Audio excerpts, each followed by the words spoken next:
2025 MLB Draft.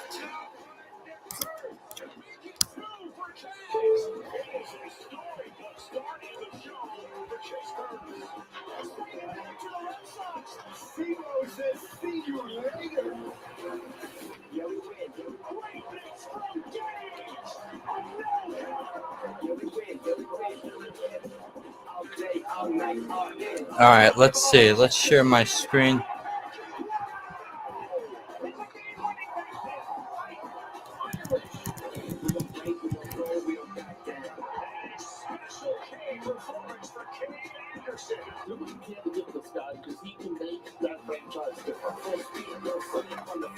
One of the biggest stars. He leads this team in every meaningful category.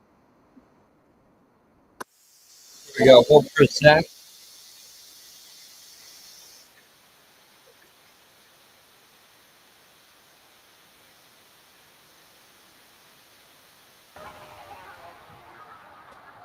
All right, here we go. MLB Draft on right now. I have my Red Sox down. The future of Major League Baseball ready to launch over the next 3 hours. The 2025 draft is here in Atlanta. Once upon a time, the Braves drafted Chipper Jones, John Smoltz. We got Freddie Freeman and others. Our 2025 Major League Baseball draft is presented by Nike. We're inside the Coca-Cola Roxy where it is rocking yet. Jacob Mizorowski was just picked a couple years ago. He's in the All-Star game. We, of course, had Jack Caglione, Paul Skeens, etc. We have this panel of experts, which is the best in the business. Our draft expert is Kylie McDaniel, Eduardo Perez, Kyle Peterson, Chris Burke. Jeff Passon is going to break news for us, and it feels like tonight there's going to be a lot of that. And Jessica Mendoza will introduce us to some of the names of the players we are going to hear, and you get to see who they are as people. There's intrigue, that's for sure. And I mentioned guys like Skeens and Chase Burns. There's some young arms out there. Any you think is impactful as those guys? I don't think so. I don't think there's a Burns or a Skeens in this.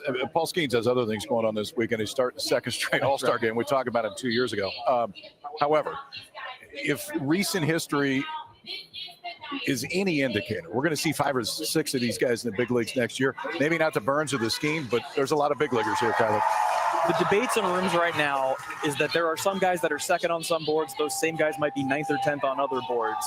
And because of the way the draft is set up, where you can get less money or more money, but you can't move the picks around, I've been told by multiple scouting directors picking in the top 10, there are wars happening at all of the top 3 to 5 picks because everyone is fighting about who the best player is, but then also who's the cheapest player, who's the best value, who moves the quickest.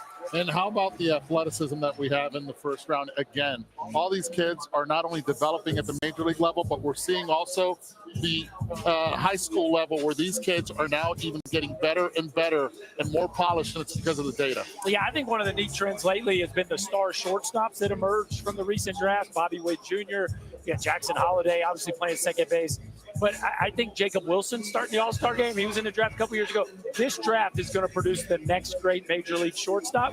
Will it be a high school kid? Will it be a college kid? I'm not sure. But there's a bunch to choose from. It will be one of the themes of this draft. On our Baseball Tonight show, we just saw Red Sox highlights. A lot of those kids were kids like a month ago, and now they're making major contributions. The stockpile of talent at the prep school level this year feels better and stronger and more polished and developed than it has Roman in Anthony, recent one of years. them. And we'll dive deep into this whole number one pick and trying to save money, etc.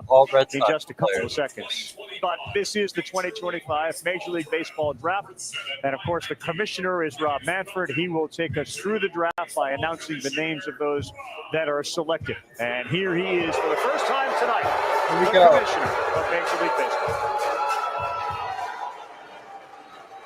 Good evening. Good evening, and welcome to Major League Baseball's 2025 draft. We're delighted to be here at the Coca-Cola Roxy in Atlanta for tonight's festivities. All-Star Week's already off to a tremendous start. We look forward to watching the very best of our game put on a show inside Truist Park over the next 2 nights. Tonight, we welcome the next generation of baseball stars as they take this important step in their professional careers. For players, it could be the start of a Hall of Fame career. 35 years ago, the Braves selected a high school infielder from Florida named Chipper Jones with the first overall pick.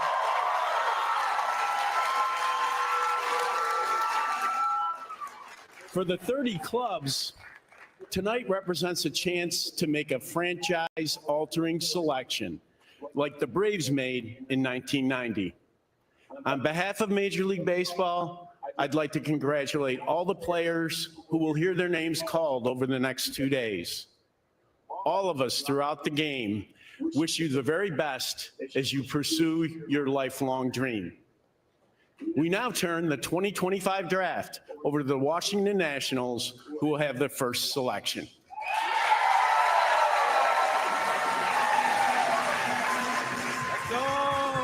Exactly. All right, the Nationals fans, they are ready. They are hungry. Nationals make an organizational shocker within the last 2 weeks. They let Mike Rizzo go, the man who's been in charge of the draft for so many years, the war room in Washington. If there are wars going on in the war room right now, it looks like they have settled perhaps on who will be the #1 pick. Find out when we come back. 15 picks will do it the first round. That's it. Because it says scratch. It's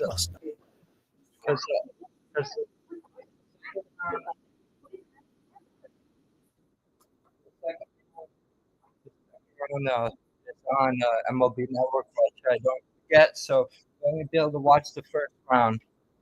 First 30 picks, I think. Hopefully the Red Sox get. Hopefully they get Andrew Fisher, or they get Gavin Klein from Tennessee. We'll see if the Red Sox get someone good tonight. We'll see who they pick. It's either going to be a position player or a pitcher. Hopefully it's a pitcher.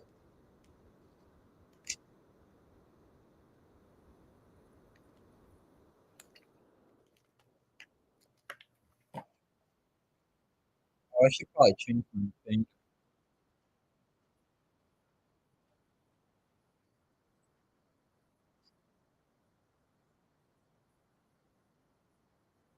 Let's do red. There we go. There we go. We'll do red.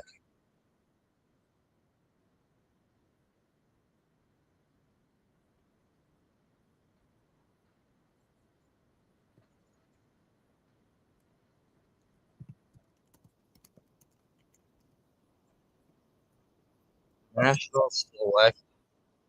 We'll see who they select.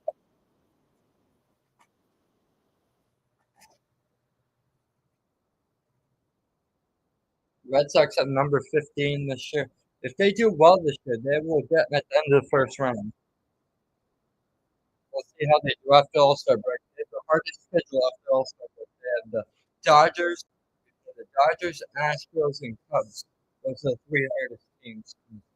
But I think we can beat the Astros, Cubs, and now Dodgers up. We'll see. I think the Dodgers and Cubs will beat us. Well, I know. One team.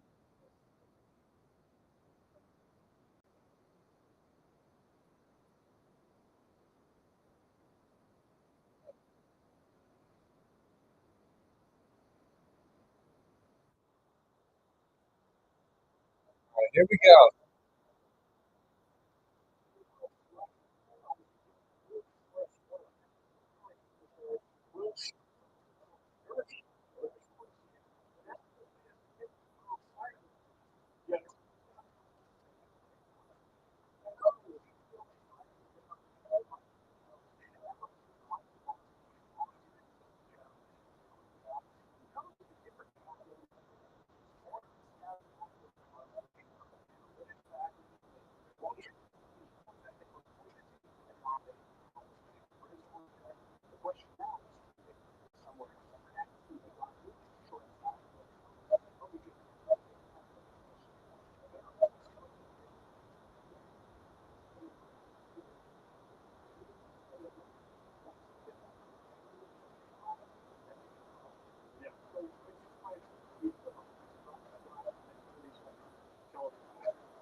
extra money to spend at later picks, effectively trading down one pick to trade up another pick. Right. But you have to get guys to Nationals agree to are on a the last year clock pick or to first. agree to a lower bonus. Pick is So it's in. very difficult to coordinate this whole thing. Not a shock if it's not Anderson or Holiday. Not a shock.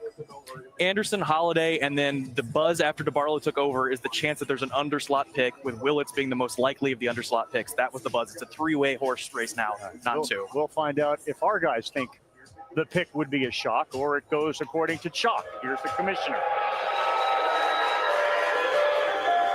With the first pick of the 2025 MLB Draft, the Washington Nationals select Eli Willits, a shortstop from Fort Cobb Broxton High School in Fort Cobb, Oklahoma.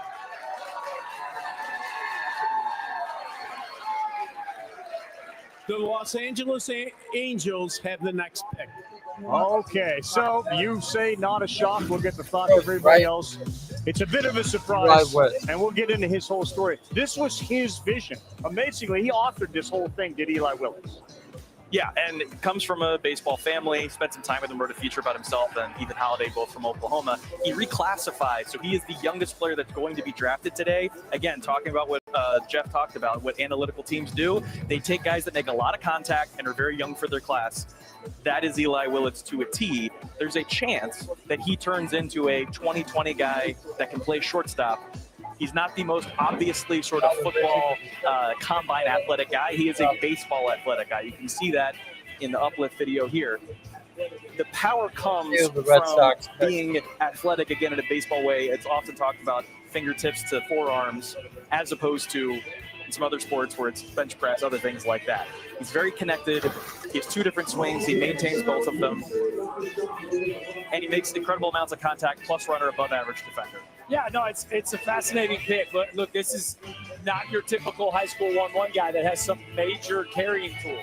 It's not world-class power. It's not world-class speed or arm strength.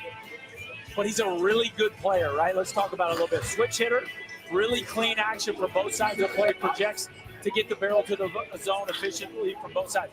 When you watch him play the game, it's a ball player like his pops, Reggie Willits. He's going to run the bases with the gas pedal down. He can steal a base. He can force the issue. He can go first to third. There's a lot of gamer in him. Then you watch him move in the middle of the infield. Shortstop, second base, I think it's a no-brainer. He can play both sides of it. And then maybe center field, guys. Like, he can really run and track the baseball. He did a little bit of that with USA Baseball. So, again, in that normal 1-1 high schooler, but a really, really good all-around player. All right, so dad and son. So he went to his dad and mom with the plan of, I'm going to graduate high school early. I'm going to enter the draft. His dad said, completely honest with you, I don't think it's a good idea. And then his mom, Amber, said, nope, not doing it. And guess what?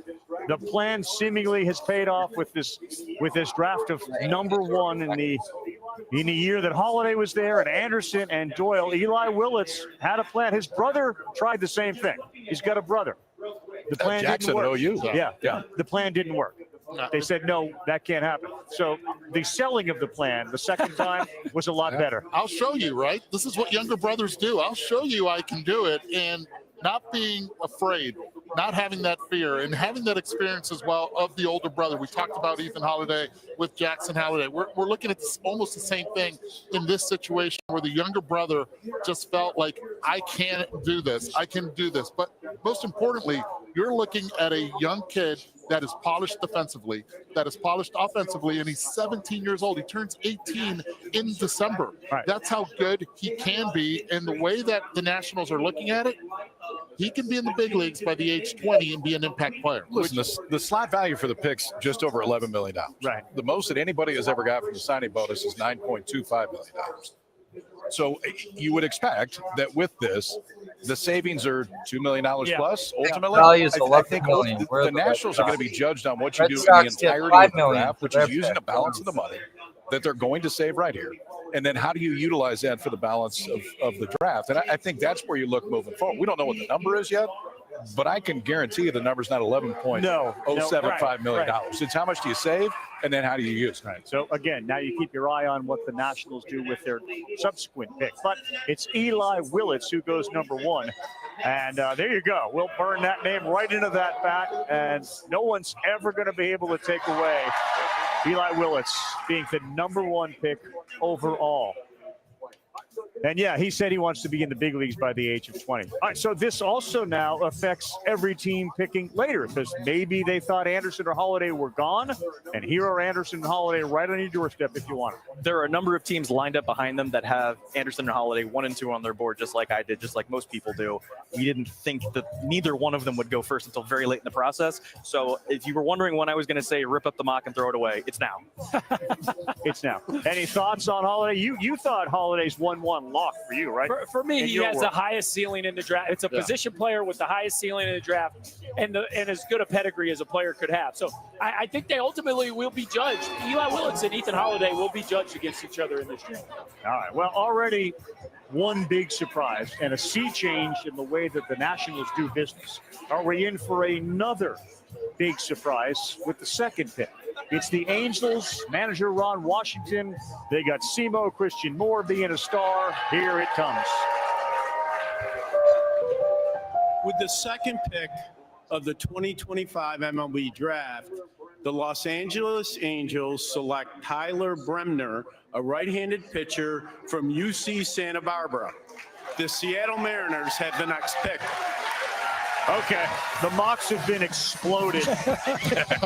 Now, Tyler Bremner was a guy who, after his sophomore year, would have been widely speculated to be the #1 pitcher taken, and then things didn't go exactly as planned. So, Carl, I talked about the top 8 to 10 players we're seeing as a flat group. For most teams, he wasn't in the top 8 to 10 players. Some thought so. For most of them, not. Again, he was in that conversation for the top 3 to 5 guys in this draft coming into the spring.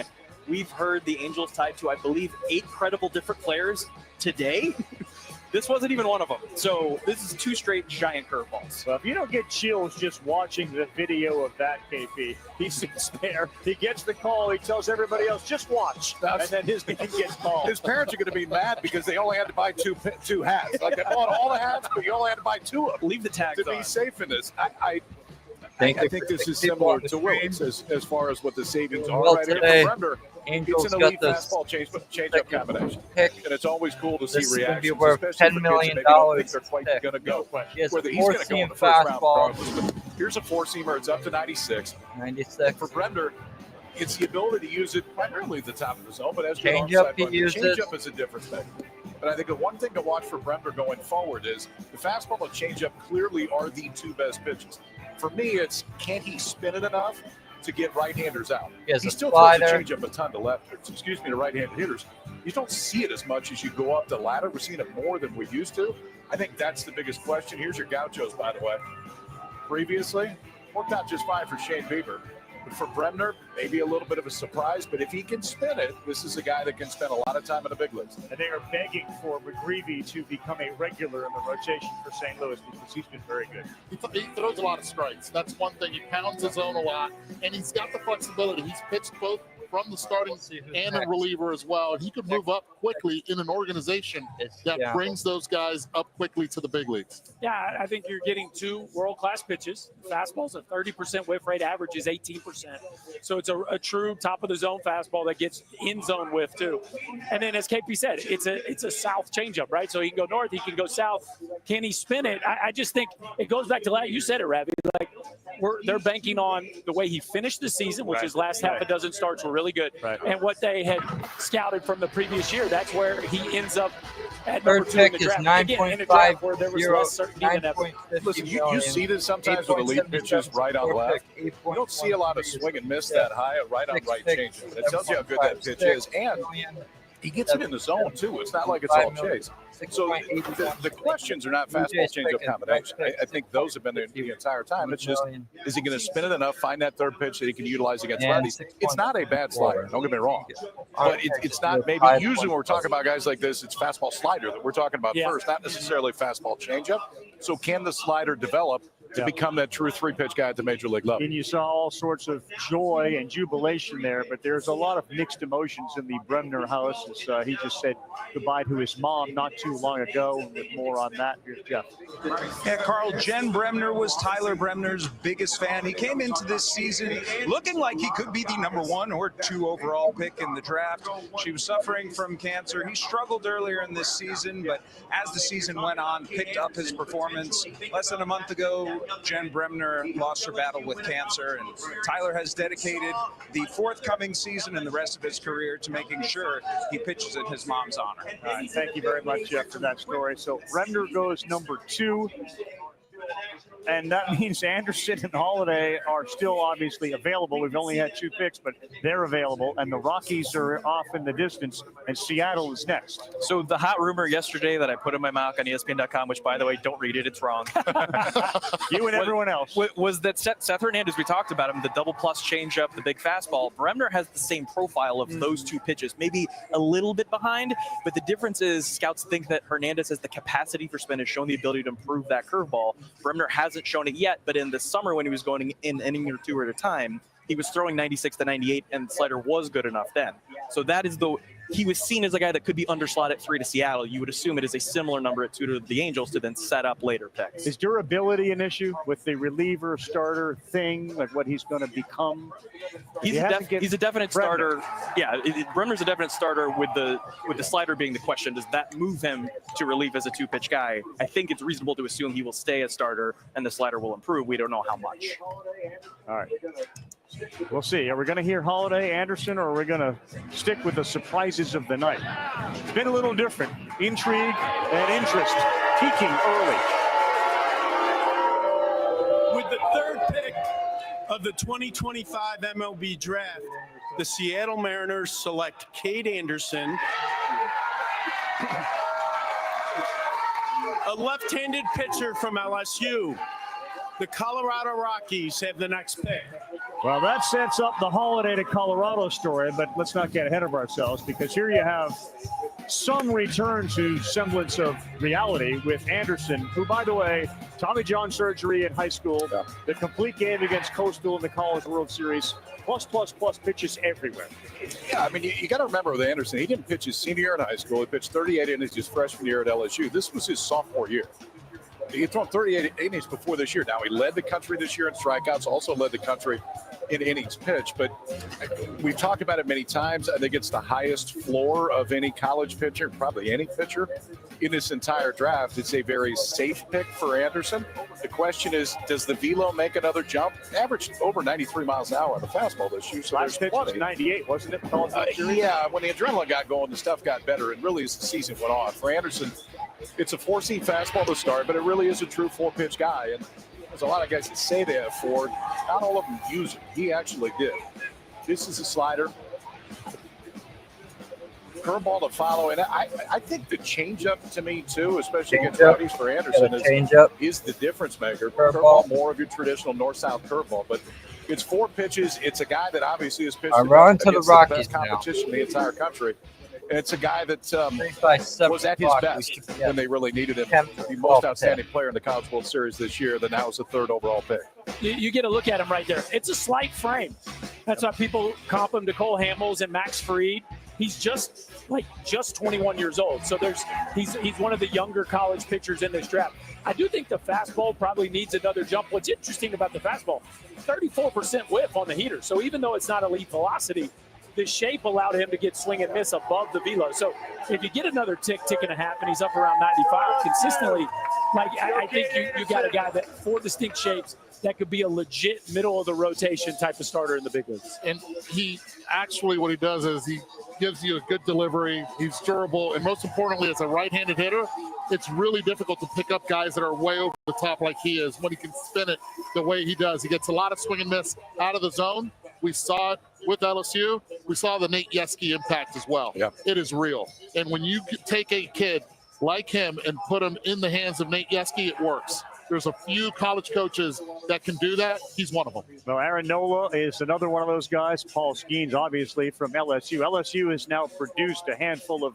incredibly successful, borderline, trending Hall of Fame type pitchers. Kevin Gossman, of course, and Big Ben went 1-1. Ben McDonald. His coach, Jay Johnson, said after that start against Coastal Carolina about his pitcher, his next pitch should come for someplace in the Washington Nationals organization. That obviously didn't happen as he goes number 3. Seattle's like a pitching factory. I mean, that's the one thing you know about the Mariners. They are loaded with pitching at that big league level. Talk about Cam Smith. Like, these guys can become trade chips, too. Yeah, and you've got Kirby and Gilbert that are progressing. Maybe they won't stay long term. Anderson has what a lot of the pitching gurus and the pitch analytics guys, they see 4 distinct shapes, above average command of all 4 from the left side, physical projection, and there's a chance that 3 of them could be plus without even that much wear and tear on the elbow. After the Tommy John, has to have a lot of miles on it. He has all the components you want to be able to see a guy that could take that jump the way that they've done with Bryce Miller, Brian Wu, Gilbert, Kirby. Like, they've got a factory there, and they were also believed to be one of the teams that wasn't on holiday, that their board was Cade Anderson and then question mark. They got Cade Anderson. The Rockies have to pick Holiday, right? It's been rumored since the night of the draft lottery that he won't get past that pick. But amazingly, it fell into this position where he's sitting right there. The ball's on the tee. But if not, let's not forget Matt Holliday also played for the St. Louis Cardinals and they're next. Just in case. That's true. So back, let's just talk about the Rockies and the direction that they really have not taken. It has not been an organization that has had success at all. Now you're looking at bringing in a kid. They could not be happier. I also think part of this is Ethan Holiday. Something tells me Ethan Holiday's number was a little more concrete than the rest of the crowd. Like, I think Ethan Holiday and the Holiday Group and the Boris Corp had a very set number. And my guess is the Rockies are going to be happy to pay it because this is a true franchise kind of player that you can sell to your fan base in a season where they need some good things to sell. Yes. I wonder if Holiday went 3rd, would Anderson have then gone 4th, or would Colorado, because it's not Holiday? Very well could have gone that way. I would say when we talk about what do the Rockies need, it's probably a lot of things, but a potential superstar and face of the franchise that is clearly the most famous guy in this draft class has a chance to be a star. This is exactly what they need. Yeah, this assuming it's Holiday, and again, making an assumption on draft night so far, we would have been burned. But if you're assuming it's Holiday, this could not have worked out better for a franchise that will tout Holiday's return. With the 4th pick of the 2025 MLB Draft, the Colorado Rockies select Ethan Holiday, a shortstop from Stillwater High School in Stillwater, Oklahoma. The St. Louis Cardinals have the next pick. Well, there you have it, and that's exactly what the Colorado Rockies, man, they woke up thinking, can you imagine if this dude falls to us? He's different than his brother, and we'll show you how. He's got a little more power. He doesn't necessarily have all the athleticism. Currently, his shortstop could move over to 3rd. We'll figure that out. But there is some real power in the bat of Holiday, who has learned it not only the heels of his dad, Matt, but he's got uncles that coach, and this basically ends the Oklahoma State idea for Ethan Holiday. Jackson Holiday and Matt Holiday. Those are your Major League Baseball draft picks. What a family. This is a baseball royalty family. Take a look at the Holiday house. We've seen that before in the past and that same sofa, but I'll tell you this though, Ethan is a different player than Jackson Holiday's older brother, and it's because of the size. He looks like his dad, but he hits left-handed. Let's take a look at 2022 in the summer of Jackson Holiday playing high school, had that leg kick and the beautiful smooth swing that could dominate at that level and through the minor leagues. Now when we take a look at the right side of Ethan, same leg kick, same fundamental swing, bigger, stronger, and he struggled during that summer when it comes to the pressure of being able to try to perform like his brother. So he needed to make adjustments, and I love the failures that he had in the summer because I believe it makes him better moving forward. He's struggled before signing.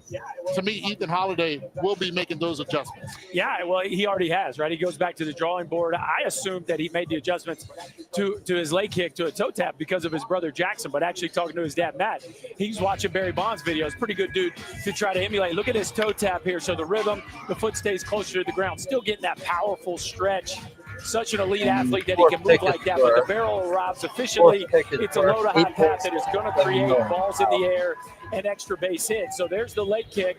We just saw the toe tap. Now we're going to watch him run a little bit. It's more of a lumbering athlete, not the twitch and the explosiveness we see from Jackson. Not a bad runner, but again, not as top of the order as you would think about with a brother. Don't mistake that for that he can't stick on the dirt, though, because he can field, he can throw from different arm angles, plenty of arm strength. So it wouldn't shock me. They announced him as a shortstop.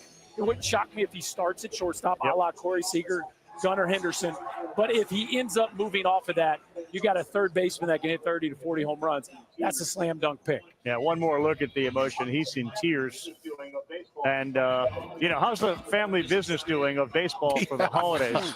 Remember, Matt was a 7th-round pick that got $840,000 and had a clause in his contract that if it didn't work out, he could return to football. There's no such clause in this deal, and he ain't getting $800,000. No. One more zero on top of that. Well, the other part of it, too, I mean, it is literally a family effort to get these holiday kids to where they're at beyond dad. Mom is very involved. Uncles are very involved. It started with like great-great-grandfather who had this vision of loving the sport of baseball. Yeah, I mean, his dad was a longtime pitching coach at Oklahoma State, was a head coach there. I mean, the holiday baseball tradition goes pretty deep, not just in the state of Oklahoma. I think you said it earlier. I think it's important. Colorado needed good headlines. 100%. Just something. You could go back and sell to your fan base and say, okay, we're here we go. We got a chance. Now, obviously, I don't think he's going to be in the big leagues next year, but I don't think it's going to take very long. But that name in that market, 100%. And I think the memories that it elicits among that fan base cannot be overstated in this situation. Yeah, with all due respect to the system and our eyes on the Nats and what they do with, I'm sorry, these two teams have failed epically. The Rockies are waking up saying we got Holiday, and the Nats picked Eli Willis, and it just doesn't resonate the same way as it will in Colorado having Holiday. It just won't. Yeah, it's a little unfair that I think Ethan Holiday will remind Rockies fans of Rocktober and all of those great times that they had then. But also, Holiday could be defensively an above-average defensive third baseman that hits 30-plus homers and has an above-average on-base percentage. Those don't really exist in the big leagues. There's not that many of them. So the chance that you could put all of that together and you have the certainty of the bloodlines, having Matt Holiday, a great swing guy in his ear at all times. Obviously, his brother Jackson has made those moves. It's got more certainty than you would think a high school hitter pick would have. And those two kids know each other very well. So the Oklahoma thing's been a big – they're celebrating, too. The state of Oklahoma. They're going to be tied together the way Swanson and Bregman were tied together, the way Langford and Cruz are tied together. Like those two dudes, we're going to be talking about which one ends up, and they might both end up being all-stars. It'll be fascinating to watch. And when I talked to both of them, I needled, is there like a little bit of competition? And they were like, zero competition. We are great friends. Yeah, that's all. You can be great friends and compete. That's right. Right? That happens all the time between you guys. Yeah, all the time. Sometimes.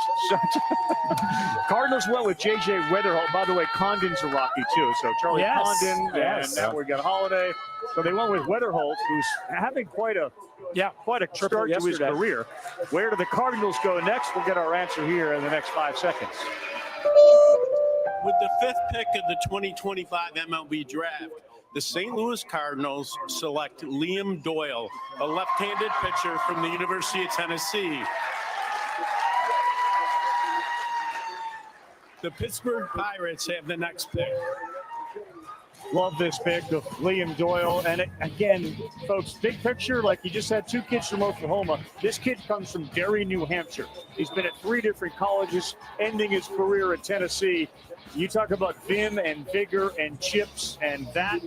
Nobody demonstrated coming off the mound like Liam Doyle did. He'd warm up with Pitbull in his ear and Fireball as the song to get him in net zone. You heard Jess talk about the focus that he takes out there. It's me versus the dude in that batter's box, and I'm going to win, and he's going to feel it. So this is a guy that just went 5th in the draft that demanded to come out of the bullpen at Game 7 of the Super Regionals this year to make sure they got – mind you, he had started a few days before.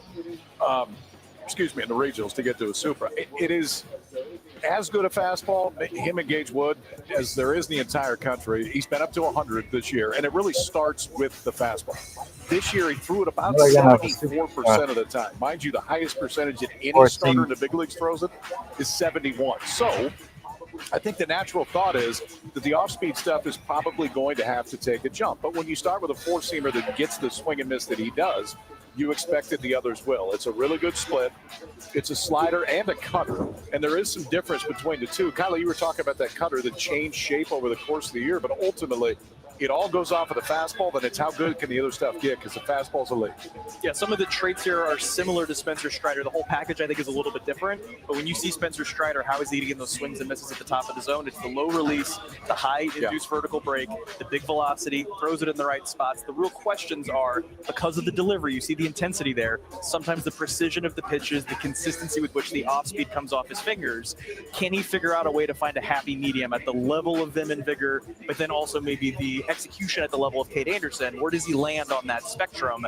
And that'll dictate if he is starter or reliever or between those two roles. All right, Dolander, Garrett Crochet, and R.A. Dickey, and now it's Liam Doyle. And as we bring Jess in, the thing he said that changed the most when he got to Tennessee was his fitness regimen, his diet, his exercise, his weight room. He went from being a guy to a real dude. Absolutely. And a big part of that, Rav, is because of where he's from. I know you guys talked about Derry, New Hampshire. I mean, he has so much pride from where he's from. In fact, he says he pitches with that chip on his shoulder because of it. Let's get to know Liam Doyle.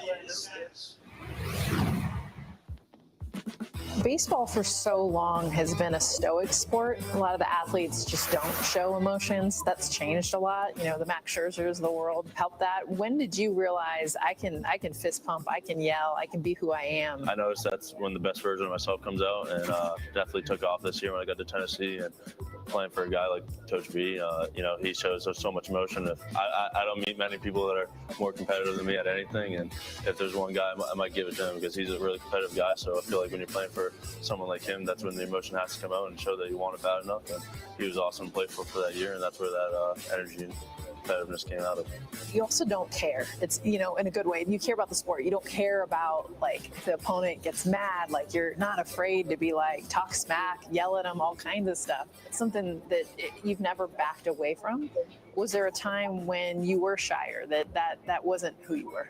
Yeah, I mean, maybe a long time ago. You know, I've always kind of had that competitive spirit to me, and I'm not afraid to show it. I feel like this is part of the game. You know, if I strike someone else, I'm going to show emotion. If someone hits a home run off me, they're going to show emotion back. So it's just what it is, and I think that's what makes it fun for the fans, and that definitely makes it what's fun for the players to play, at least for me.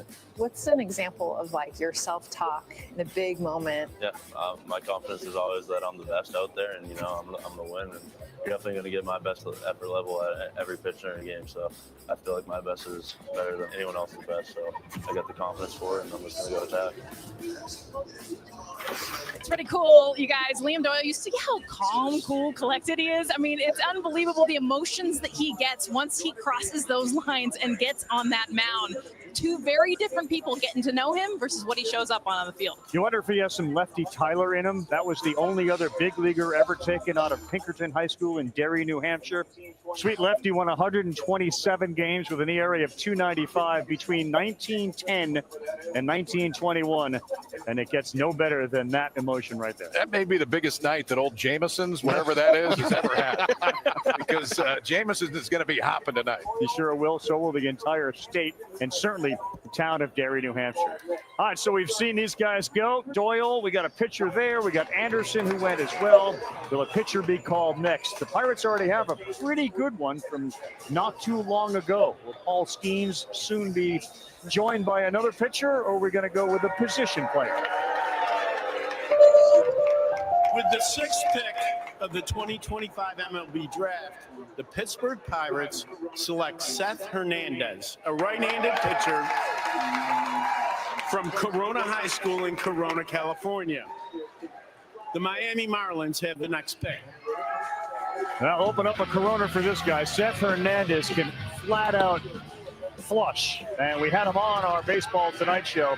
There's a whole bunch of maturity on the 3 or 4 guys that are going to be taken from this program in this draft. And what Seth Hernandez has been able to do at 6'4", 190, strike a lot of people out with 3 elite pitches. And now he is a member of the Pittsburgh Pirate organization. I don't know. Hey, Peter, maybe a guy that you could pick some brains on before he maybe moves on or signs a long-term deal in Paul Skeens. I would say you may want to just sit down for a little bit and talk to Skeens about what the progress will be. For Seth Hernandez, we were already high on him. I'm even higher on him after our discussion with him about an hour ago. Because he just feels like a kid that is going to fit for a position like this. It's a fastball that's been up to 100 miles an hour, a four-seamer that I think what impresses me the most about the Arsenal, and you'll see everything right here, is the control with the elite stuff at this age. The changeup is his second best pitch right now. You'll see in a minute, the slider still has plenty of spin for a kid that's in high school. At one point this year in his high school season, he had 105 strikeouts and 7 walks. Now, I don't care where you're playing. If you have 105 strikeouts and 7 walks, that combination of power, swing, and miss, ultimately the control, and generally we're not talking about elite control with high school guys who throw 98 miles an hour. That's usually the thing you want to come later on. Hernandez has come early, and that's why his name is called now. And he's 17, and think about this, though. You're looking at a kid that can repeat his delivery, and that's why he's got that control. He's got a changeup that's way ahead of schedule. In the maturity, we saw it earlier and on our show, it's the maturity, understanding who he is with the numbers, with the delivery, and being able to execute. He knows he's a pitcher. He can hit, but he knows he's a pitcher. Yeah, and I think some of the separating qualities here for him is outstanding athlete, top 3-round guy as a third baseman. You can see that in the big extension he gets on the mound. To be able to have the combination to be that kind of position player prospect, get this kind of extension, have the athletic testing, have the velocity up to 100, but also throw strikes, but also have the best changeup in the whole draft. Oh, and he could just throw a fastball past anyone he's facing up until this point in his career. That is what makes him unique, and that what gives him a chance to be the first high school righty since Hunter Green to go wire-to-wire as potential ace. Homeschooled until his junior year, dominant at Corona. The draft continues after this. Well, so far we had Cade Anderson, we had Ethan Holiday, Liam Doyle, Seth Hernandez, and we had Tyler Bremer and Eli Witt. That's the players we had so far.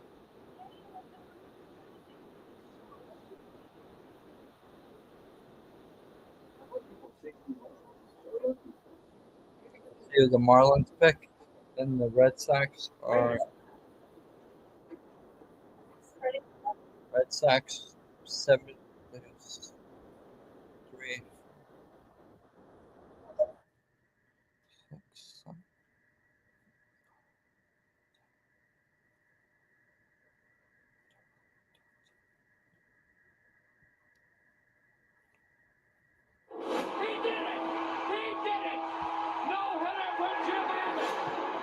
Jim Abbott defied.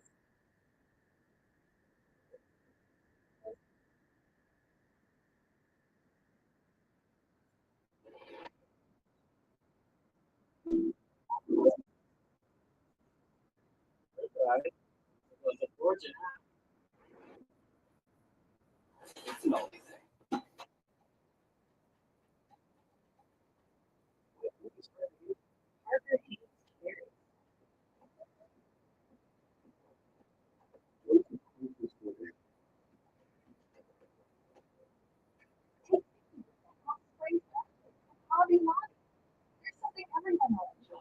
Whether it's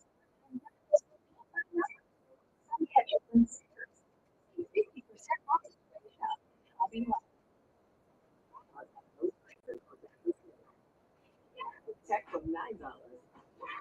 Kids fashion from boy.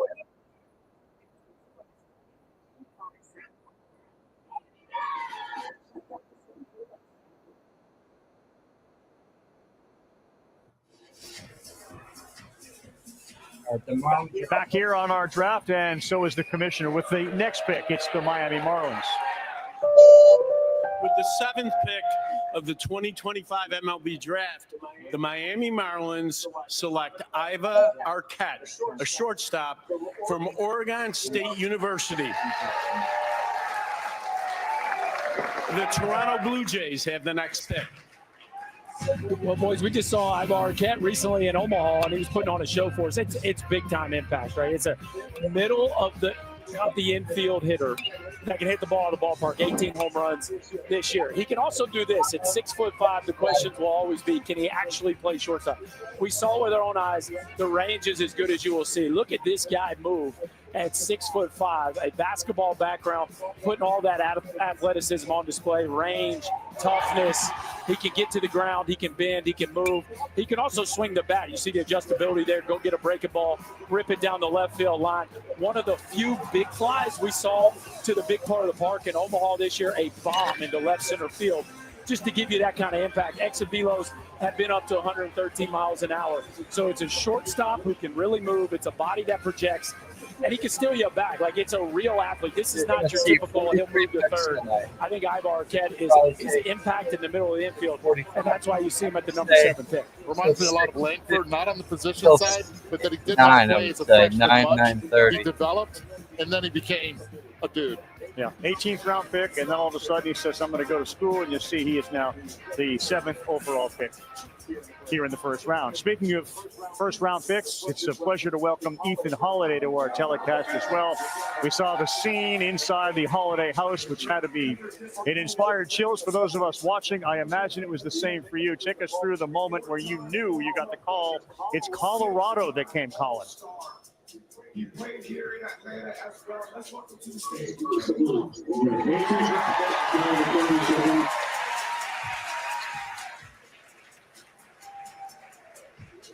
Ethan, let's try to fix the microphone. We're maybe on our end, but we had a hard time hearing Ethan Holiday. I will say this, though. The face and the picture was worth a million words. You could just tell the elation he was dealing with. Like that face right there.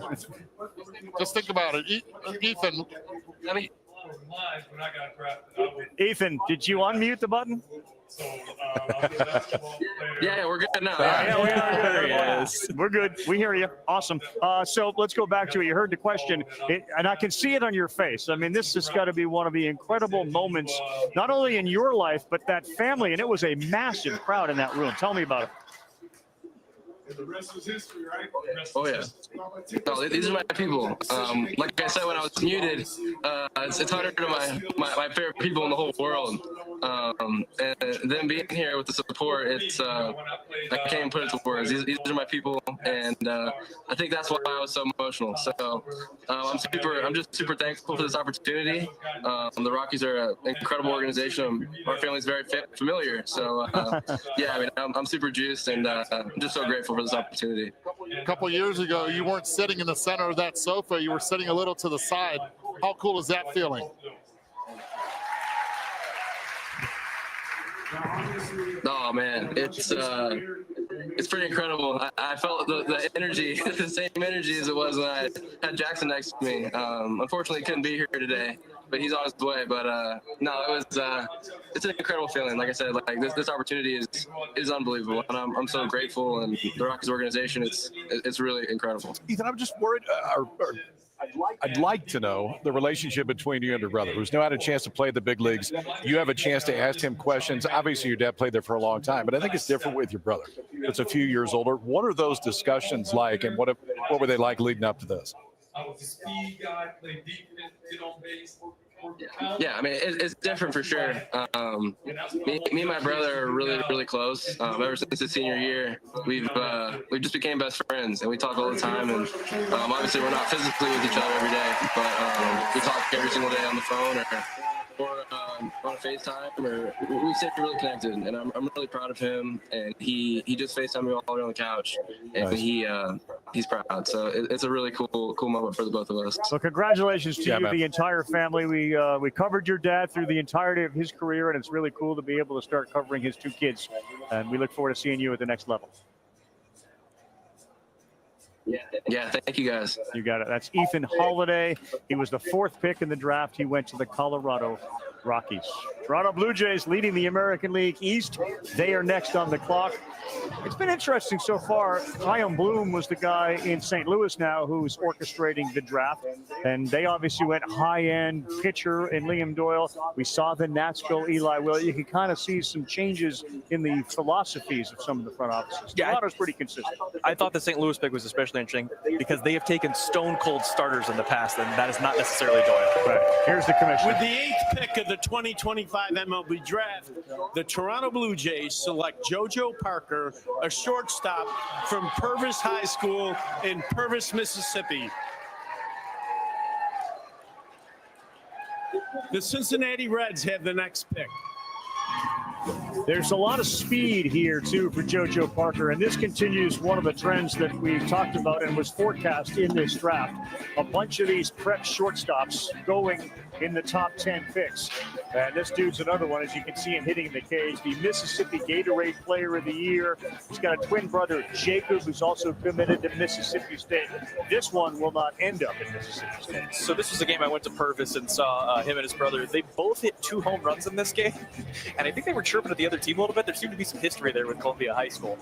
The sales pitch here with Parker, you can see how smooth that swing is that he might be on the 20-80 scale, a 70 hitter with 70 makeup. And for a lot of teams, they don't need to know anything else. They're like, we see a big league hitter, we'll take him. Now, the other end of this is there's not, similar to Eli Willits, there's not enormous raw tools. It might be 15 to 20 homers. It might be more second or third rather than short. But if you can put up those kinds of numbers, hit 300 in the infield, that's a real player. That's what the Blue Jays are getting. Yeah, I would say I'm more bullish on the home run potential, and I think you'll see that when we do the breakdown. Even though the exit velos might not be immense just yet, you're talking about a high school player who certainly you would project to have another jump in him. But watch the ball go out of the ballpark to all parts of the ballpark. That's where you got yourself an elite bat. And so it wouldn't shock me if 5 years from now we look up and JoJo Parker ended up being the best bat from this draft. He goes to the backside. He goes to dead center. He can pull the ball with spin. I get some Max Clark swag vibes from him, too. Like that. This is a on-the-dirt power bat that hits from the left side and can spin it to all fields. And you watch the positions, even though it's a pretty big forward move, he stays back of center. Watch him hang in that rear hip. As he gets to a separation position, he's going to let this thing travel and keep his posture deep into the back knee. You see the spine angle maintained and that beautiful follow through the backside of the field. So it's an elite bat, arguably right there with Ethan Holiday, the best high school bat in the draft, and I think a fantastic pick in the top 10, especially when you consider I think he sticks on the dirt. We make a lot of assumptions like, hey, Holiday is going to be in Colorado, in the next couple of years. That may happen. I'm curious to the players that have been drafted here. Toronto. Like, does the family all of a sudden jump to, wow, we're going to have to start thinking about Toronto down the road? And they shouldn't. I mean, take Cam Smith for an example last year, right? 14th pick overall, and all of a sudden he ends up with the Houston Astros after being drafted by the Chicago Cubs. I think right now the focus should be, and these kids know, and they understand the way the business is dealt because the agents explain it to them. Just produce, because all the teams, you're playing for every team as long as you're in the minor leagues. Yeah, I think right now the focus should be Dunedin. Yeah, and just looking at what comes next, where spring training is, ultimately where extended is, to see exactly what goes on. And yeah, I mean, we love to project and see when they're going to be there and everything else. This thing's a grind, and it's a grind, especially out of high school, but for anybody. And the first step is just get in there and start working and see where you need to get better and what the organization sees in you. Get more bats and then figure out what the process looks like. I don't want that construed as something's wrong with Toronto. I mean, the same question could be said about any other part of this United States or any other country. I didn't take it that way at all.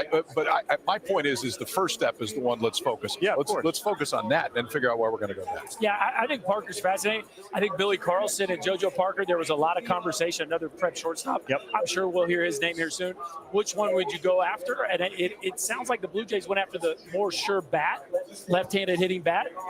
So that'll be interesting to watch those two players unfold too, because my guess is there's a lot of clubs that had these two players valued at around the same pick. And similar to Willits, Parker is another one of the high school guys where we have such history, such certainty, and so much polish. He's seen as the risk profile of a college player. And we have a couple college players that we're not really sure about that kind of have that more risky profile. So I think Toronto, which has a very pitching-heavy farm system, was looking to get a bat, and I think he's the best bat. Definitely that's available here. Which is the envy of many, to have a pitching-rich farm system. That doesn't happen very often. All right, on to Cincinnati. Like we lost the game. Bill Belichick. On to Cincinnati. We're not discussing anything other than the Cincinnati Reds, who've had some success in the draft, and they got Terry Francona now. Is there a lean here where the Reds, at least pre-draft talk? They were rumored to be the team that was hot after Seth Hernandez if they could get him here. Obviously, he's gone. The other thing they tend to do with this group is they go after tools. They go after high school. They've been tied to a lot of these high school guys. Steele Hall, Billy Carlson, the two guys still on the board. There might be Gavin Fiend. There's some other guys in the group. But they and a couple of the teams right behind this are all tied to the rest of these high school position players that are seen as the premium guys with the lower risk. Would you say that there was a great deal of separation between this group of shortstops? I get there's some toolsy things within each, but were they lumped for the most part? No, I think I have all of them ranked between like 6 and 13. Like they're all pretty close. Unique. Yeah. All right. Cincinnati calling, and here comes the commissioner with the next pick in the 2025 draft. With the 9th pick of the 2025 MLB Draft, the Cincinnati Reds select Steele Hall, a shortstop from Hewitt-Trussville High School in Trussville, Alabama. The Chicago White Sox have the next pick. The Alabama sports writers named him Mr. Baseball in June. He hit .484, had 8 home runs, 35 RBIs. First Alabama high school player drafted in the first round since Maddox Bruns went on a UNS right in 2021. There's some speed here, and Jess Mendoza's got an opportunity now to introduce us to Steele Hall. Well, Steele grew up in Trussville, Alabama, just 130 miles west. And obviously he's an Atlanta Braves fan growing up. And you can tell by the looks and by the hair, there's a certain shortstop he grew up trying to emulate. Let's get to know Steele Hall. Who did you grow up watching baseball-wise? The Atlanta Braves. Yeah, we used to go to games and just watch them. What players do you remember just trying to emulate or go in the backyard and swing like? Dansby Swanson. And, like, I used to watch Javi Baez and, like, the defensive side. But Dansby was probably, like, my guy. And Freddie Freeman. All right, White Sox are on the clock. I really couldn't model anything after him, but it was just fun watching him hit. You made varsity too. Your 7th grade year? 7th grade, yeah. But what was it like as a 7th grader playing with 18-year-olds? Yeah, it was kind of crazy, but I didn't really know anything else because even in the summers leading up to that, I used to play up like an age group. So I used to always play with kids older than me. And my mom still tells a story about how whenever I told her I was starting the first day, it was at the Bay Bear Stadium down in Mobile. And she was like, there's no way you're starting. And I was like, Mom, I'm starting. And then she went crazy. And then I got my first hit that day too. So it was a crazy day. What are some things that you feel like people don't know about you that you want them to know? That I'm always like having a good time. Even when I'm like not showing it, I'm always like smiling, having fun. And I can do a backflip too. So people don't know that. When did you figure out I can do a backflip? Well, my sister was like a cheerleader, and she was like trying to do a backflip for like probably 2 years, and like couldn't really do it. I'm throwing like shade on her, but she really couldn't do it. And so like I was like, might as well let me just try to throw one. And I did it first time, and she got so mad. It was so funny. And then like 2 weeks later, she did it. So like I kind of like motivated her, and then she was definitely a better tumbler than me, but I threw the backflip first. So shout out to Big Sis Aspen, because you were the one that kind of motivated her to end up getting there. That's fun. And shout out to Aspen, shout out to his mom, Melissa, too, who helped him put on 20 pounds because he's just 17 years old, guys. He decided to reclass, graduate a year early to be able to have this opportunity. One of the things he prides himself on, though, is his defense and his baseball IQ. I know you guys can relate to that. Well, some of us can, that's for sure. Kylie, one thing he did find was helium, which is a big word in the draft. Like, he exploded. He lifted here. He went from like 150 prospects to top 20. Yeah, he reclassified similar to Eli Willits. We said Eli was the youngest guy that's going to get picked today. Steele Hall is the second. I went to go see him at a big tournament in LaGrange. He faced Daniel Pierce, who we'll see a little bit later. What he's doing here is going opposite field, and a thing that I think is the most unique part about Steele Hall's game is the ability he has to lift the ball despite not having a huge amount of raw power, a huge amount of physicality. Reminds me a little bit of Volpe, a little bit of Trey Turner. He also happens to be a double-plus runner, and so there's the real chance for that impact as the everyday guy that can hit enough to then make the rest of the tools play. If everything works, there's a little bit of concern about the contact with some spin. If that hits, then he's going to be better than the 9th best player in this draft. Carl used to be a double-plus runner. Yeah, we believe that. Yeah. Here, look, first of all, we talked about the IQ was still all clearly a high IQ. He was a Tennessee commit. When you watch him move, okay, when you watch him move, maybe not as smooth as Trey Turner, but it's that kind of horsepower. This is a real 70 runner. You watch him hit the swing, it's a raw move, right? Like, to me, when I watch Steele Hall, he looks young, and he looks somebody that really needs to get in the system and player development. Like, even the way he follow throughs on his swing. But I want you to watch him put the gas pedal down here. Again, not as smooth as Trey Turner. It's lumbering, but he is making up the same kind of ground. He's going to finish this thing off with a bunch of juice, and the motor runs really, really high. So I heard him do an interview where he said he thinks these tools are on par with Trey Turner, but he's a better defender today. So he doesn't lack confidence either. So for those reasons. Another trait of a University of Tennessee guy. Perfect. For those reasons, I don't think minor league baseball will beat him up. But he's a fascinating one because this high in the draft, it does feel like he's a little more on the raw side than some of these other teams. Yeah, no, and he actually sounds that way.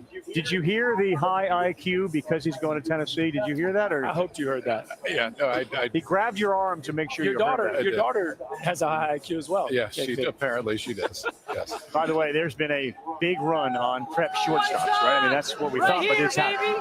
Yeah, and I think if you get past the elite players, which you could argue there are 1 or 2, maybe 0 in this draft, what teams want are the high upside, high school position players. That's what's been at a premium today. Is Billy Carlson the next man to be chosen? Here's the commissioner.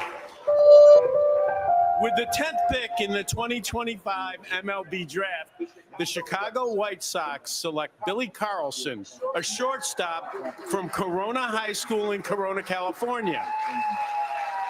The Athletics have the next pick. Well, we've run the table on the cream of the crop when it comes to prep shortstops.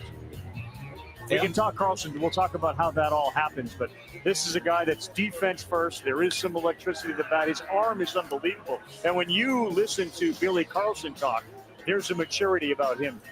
Yeah, I mean, look, this is a kid that with Seth Fernandez has been famous for a long time. So there is a maturity there because he's been in the spotlight in a really meaningful way for a very long time.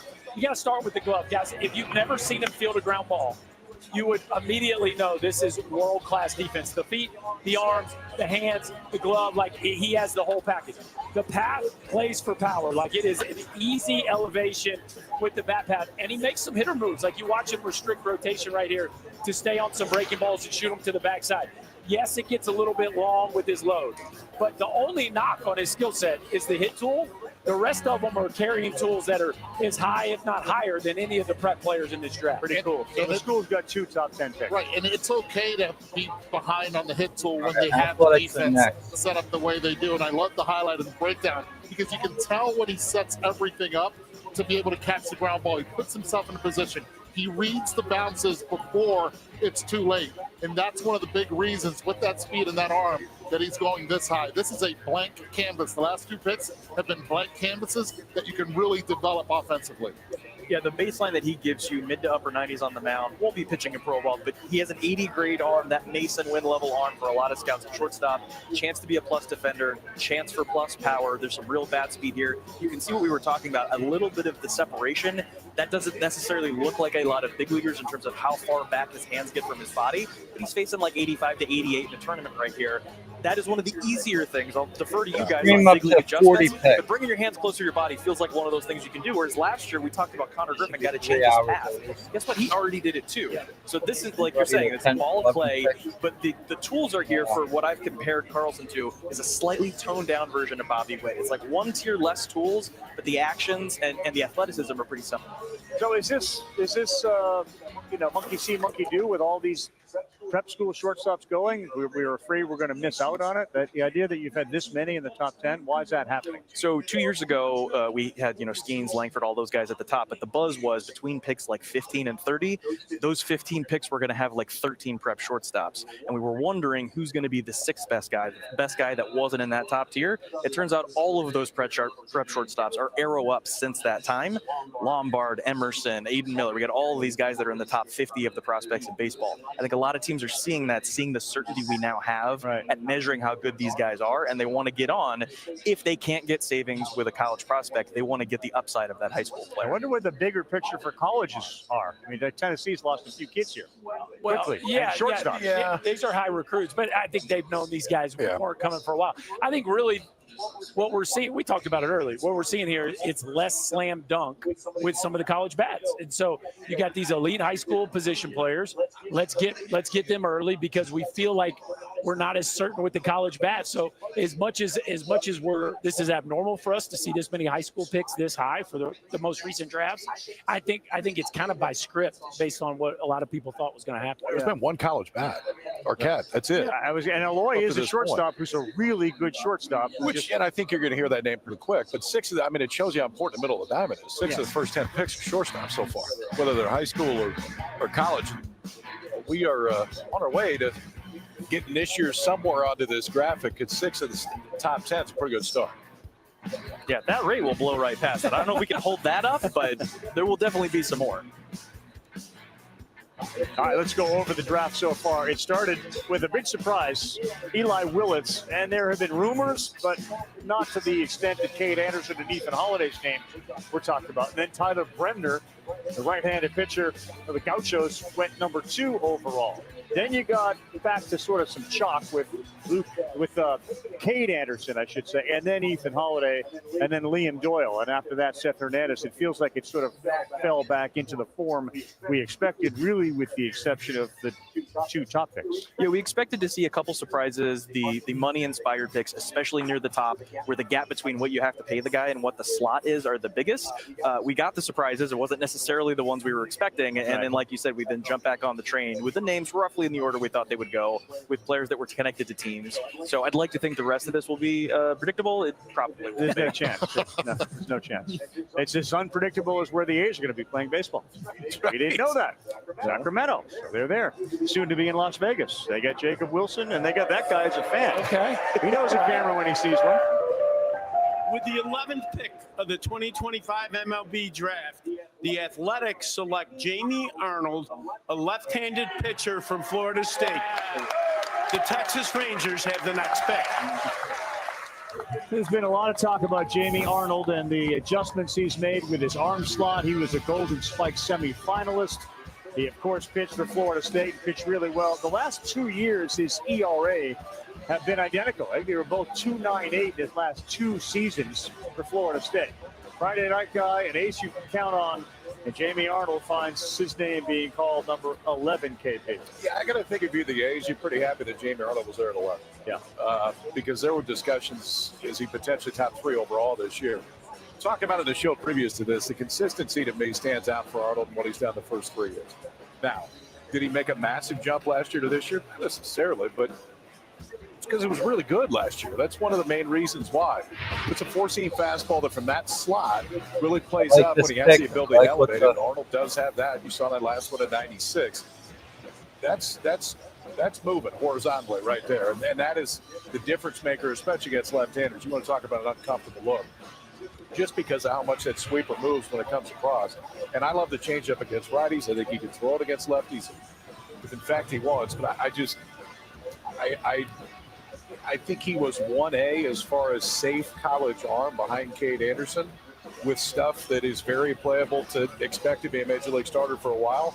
I think you got to be pretty happy to let him. All right, he's a good guy. He donates $25 for every strikeout to K-Time for cystic fibrosis. He's got a buddy who's 8 years old, Bradley Wombles. He was born with CF, and Arnold's his biggest fan. And so he's a great pitcher. There's a high-quality character guy, too. Yep, going back to the mock and the way that we were lining things up, if we knew there were going to be a couple surprises, didn't know where, somebody that was supposed to go high was going to end up losing out and going a little bit later. It looks like Jamie Arnold is that guy. The rumor was that the A's were looking for pitching. It might be hard to sign free agents to that stadium. And so I think just because Jamie Arnold's fastball got hit a little bit harder this year, he then slides a little bit further. We still have Kyson Witherspoon, Gage Wood, still in that conversation. There's still some really good potential starting pitchers from the college class. This guy was a dude for 2 years, right? You mentioned that earlier. This guy was their Friday night starter. He in the ACC, playing the top talent in the country. And that's where, we look at the Cade Andersons where, came out of, some people say maybe nowhere, but what Micah Posey has done with Arnold in big games, big moments is try to perform. And now he's going to go not only to Sacramento, but to Vegas. This is a great pick for the Athletics. Yeah, I think, too, one of the things you see with these college starters, because hitters are so tuned into velocity these days, like they're forced to get to their secondary stuff. We thought Doyle's heater's a little different, but I do think you've got a pitcher who's been forced to pitch off of his fastball with the slider and changeup, which are his two best whip pitches. So from that standpoint, you're getting the polish of a kid that could move really quick. As Link Jarrett said, he is special, he's unique. Try to harness the movement and all the stuff from that slot, the looseness, the athleticism, the whip, the ride, the velocity, the sweep, all of it. 278 Ks, got a 5-1 walk-to strikeout rate the last couple of years. It's ridiculous. Here's the pick for the Rangers. With the 12th pick of the 2025 MLB Draft, the Texas Rangers select Gavin Feen, a shortstop from Great Oak High School in Temecula, California. The San Francisco Giants have the next pick. So Gavin Feen is the selection. We mentioned the A's because his older brother was drafted by the A's in the 7th round of last year's draft. So here we go with the brothers. And when you think about Feen, he was phenomenal with basically since he was about 10, 11, 12 years old, Berkey. Yeah, an interesting pick here because he goes out as a shortstop. He played first base for Team USA last summer on a team that had Holiday and Willits and Casey Cunningham. You watch him, it's a really high set with the hands and with the posture, which is interesting. Everybody talking about getting in your legs and being able to get down to the low ball. But even though he sets high with his hands and his posture, you get a good look at it here, he's still able to get into his back knee and lift the ball down in the zone. So from that standpoint, if you can do both, if you can start high to control the hot heater and still get low and elevate pitches at the bottom of the zone, you become very difficult to pitch to. Now, again, I said he's going out as a shortstop. The feet and hands work just fine. I think most people think the body at 6'3", 210 is probably going to turn into more of a corner guy. I got an interesting comp for you, Kyle. Old school Jeff Conine. It's just a right-handed barrel who, wherever he ends up, I think he's going to hit. He can really hit. He was arguably the best performer over the summer. Was a little uneven this spring, so teams got scared off. I had the luxury of not seeing him this spring, so I didn't see him play bad. I remember the summer. He was one of my pound-the-table guys. I've got him 12th in my rankings, a little higher than everybody else. He ended up going 12th. Yeah, and defensively, we don't really know where he's going to end up. If it's going to be third, maybe first. All right. But offensively, we still have the Red during Sox. the summer, he dominated, and he did it with that wood bat consistently at that age. That's tough to do. His dad was drafted by the Chicago Cubs and also played quarterback at UCLA and the University of Idaho. A lot of sports in the family. He is a first-round pick. SoCal on a shout-out. A whole bunch of kids from Cali have been selected. San Francisco Giants, Northern Cal on the clock. The 2025 MLB Draft is presented by Nike. Just do it.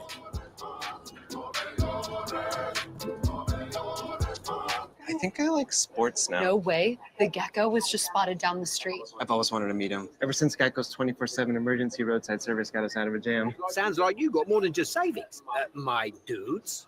So do we know you? Oh, I'm just a stranger who loves friendly service and American football. Something to drink? Oh, yes, spot tea, be lovely.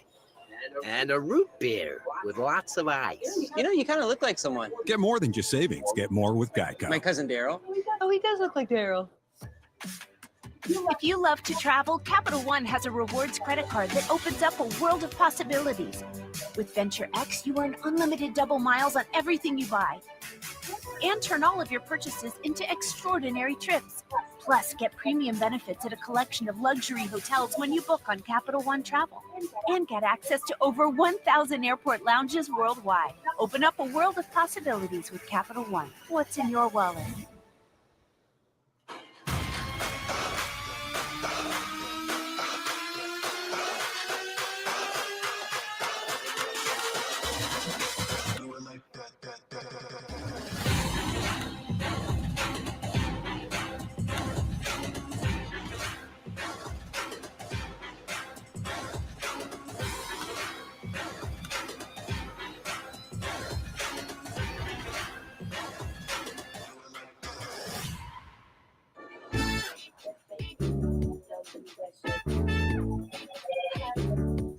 Flawless coverage continues. Balancing brightness, highlighting colors.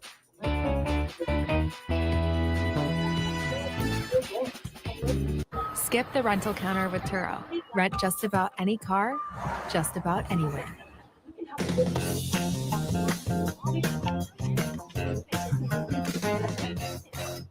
Capturing a true story for a documentary class assignment. First, I select the right footage, adjusting timing and pacing. Now, enhance for a cleaner sound, and I have a film I'm proud of. Walmart's got low prices for back to school. With tech from $9, kids fashion from $4, and school supplies starting at 25 cents. Shop back to school for less at Walmart. All right, guys, we're back. The Red Sox should be up next, right? Welcome back to the 2025 MLB Draft, presented by Nike. Well, a little different feel to the way the San Francisco Giants have operated. Obviously, the big deal to get Rafael Devers and now Buster Posey's first draft. With the 13th pick of the 2025 MLB Draft, the San Francisco Giants select Gavin Keelan, a shortstop from the University of Tennessee. The Tampa Bay Rays have the next pick. Congratulations to Gavin Keelan, a couple of years at the University of Louisville, and then he transfers to Tennessee, and he just crushes the SEC and really led the team in hitting, did Gavin Keelan. Yeah, made a big jump, and probably would have had a potential player of the year kind of season if he doesn't pull a hamstring in the first third of the season. But one of the biggest portal additions coming from the University of Louisville to Tennessee. And what he showed this year is a big jump in power. 9 home runs last year, 15 this year. Does a very nice job of elevating the baseball, just a 31% ground ball rate. So gets the ball in the air, hits a ton of line drives. One of the best guys in the class at end zone contact. He also showed you this, which is positional flexibility. Played on the left side of the diamond, played on the right side of the diamond, both at Louisville and Tennessee. So it's a surefire big leaguer that can play in the middle of the diamond and really high bat the ball from the left side. So it feels like a very sure college selection right here. Let's hear it for Nick Senzel, Todd Helton, Simo, and Gavin Keelan. Nice job, fellas. Way to go. There you go. 4 of the 5, running out of time. Yeah. Which one doesn't belong? I didn't know you were a catcher. You belong, buddy. You belong. Turner don't play there, right? Oh, is that what you're doing? All right, my bad. Take the feet. Getting your legs. I'll tell you this, the one thing that he does have to work on is Tampa Bay's next, base, and the Red Sox. He's at fault. He puts the ball in play. He has a great hand-eye coordination to be able to put that to ball skill. The big question is he going to be able to let those pitches go at the pro level? Because the on-base percentage of separation between that and batting average puts a lot of pressure now on him moving forward. Yeah, and just again, you pulled the curtain back. A couple of years ago, he was drafted in the 13th round by the Red Sox. Now he's a 13th pick in the draft. So you go the college route, paid off big time. I mean, listen, the numbers spell it out. Of the drafted guys in the big leagues on opening day this year, 67% were from college. So ultimately, the route really proves itself out. And I think with the draft going down to 20 rounds and NIL being a real part of what college athletics is right now, you are continuing to see more guys get there. I think we also may have kind of reached a plateau to where it stays in this point. I don't think it continues to go more college, more college, more college. I think it's probably got to the point that it's kind of evened itself out. That's in the right place. But still, you look at time and all the guys that we talk about that got drafted in the last 2 years that are in the big leagues. They're all college guys. Yeah. Which makes sense. Yeah. I mean, they don't have as far to go, but ultimately it still proves to be a great route. 3-4 years, the conversation might be different. Absolutely. Given what we've seen Absolutely. tonight. And remind everybody that this weekend is now underway. It started yesterday with the Futures game, a little celebrity softball action, and of course the big one tomorrow is the Home Run Derby. 2025 T-Mobile Home Run Derby. We'll have coverage all day long with baseball tonight, Sports Center. Rumors are Pat McAfee in town as well to help out with the coverage. The All-Star Red Carpet Show, and then of course the All-Star Game Tuesday at 8 o'clock Eastern Time. Tampa Bay's got the next pick, so the Rays are getting ready. This is a very pitching-heavy organization. They develop as well as anybody. If you're an arm, I would think it would be one of the organizations that you'd like to be drafted by because you figure you're going to get better. Yeah, we've seen a lot of teams that make the most with a small budget, balling on a budget, as Chris Archer called it, tend to take college players that are close to the big leagues where they can give you a quick return. The Rays have stayed unique in that they want to take the high upside guys that they think they can develop. I learned who was at some of their private workouts. It was all high school hitters. I've got them tied to like 15 different high school hitters. Really? The expectation is if they couldn't get Steele Hall or Billy Carlson, one of these super premium shortstops to their pick, that they'll go a cut with one of these other high school position players to then free themselves up to maybe get an extra one or two extra ones down the road. Well, again, this whole draft has basically been about these prep shortstops, and we'll see if that's the direction that Tampa Bay goes in. The Rays continue to have success because they keep winning baseball games at the major league level with the formula that you just talked about. It works for them. Yeah, they've got Carson Williams is about to come right up behind him. They got him in the late first round. Those tools shouldn't have been available there, but they were able to help him grow into the kind of guy that could be an impact player. Right. It's going to be interesting to see not only which one of these prep shortstops ends up having the best career, but how many of them actually stick at shortstop. Because they're all being announced at shortstop. Agreed. That will be really interesting to watch how it plays out. Which one of them stick in the middle, which of them stick in short, and which of them end up at corner. But again, that's part of the reason they take high school shortstops. The athleticism's there to be able to move them around. Do you think, and it feels like there's just more time between picks, is that because of the is that potentially because of the negotiations going on? Yeah, I think now we're getting at the back of the top tier of players, the guys that were expected to go 10 or 12. This is where the mock draft gets harder. This is where the negotiation gets harder. This is where if you go room to room, each team's talking to 3 different players than the team behind them or the team in front of them. I can tell you right now, my iMessage is lighting up from teams picking just behind them, trying to figure out who's going to get picked next. I'm sure. Here's the pick. With the 14th pick of the 2025 MLB Draft, the Tampa Bay Rays select Daniel Pierce, a shortstop from Mill Creek High School in Houston, Georgia. The Boston Red Sox have the next pick. Your kid gets selected. It's another shortstop, Daniel Pierce out of Mill Creek High School. His dad is his head coach. His dad was promoted, so the dad is the head coach. So whenever that happens, Kylie, there's the IQ question that seems to be checked. Phenomenal defender as well. Yeah, the sales pitch here is easy. It's coach's kid, plus athlete, plus runner, above average defender, made a lot of contact over the summer. The question is how much impact power will there be in the bat? But this seems like a guy that is likely to be a big leaguer of some sort, but is he the impact kind of guy? Yeah, I do think that's fascinating. A guy that made a big jump from the power standpoint this spring. He started hitting the ball at the ballpark, which you'd love to be able to see as the kid grows into his body. It's a 6'5" runner. Like, he can really move. You'll get a look at a really short arm stroke. So you love the quickness with which the ball gets from short to first base. This one's an interesting one. Watch how the ability to move and get to the ground at full speed, always something you look for in the middle of the infield defender. Here comes the bat. So this is from the spring where he's really started to move the ball at the ballpark. There's an extra base hit to the middle of the field. You see him run a little bit there. That ball gets out of the yard. But it reminds me of a Dansby Swanson kind of athlete, 6'1", 205. Like, there's some physicality here.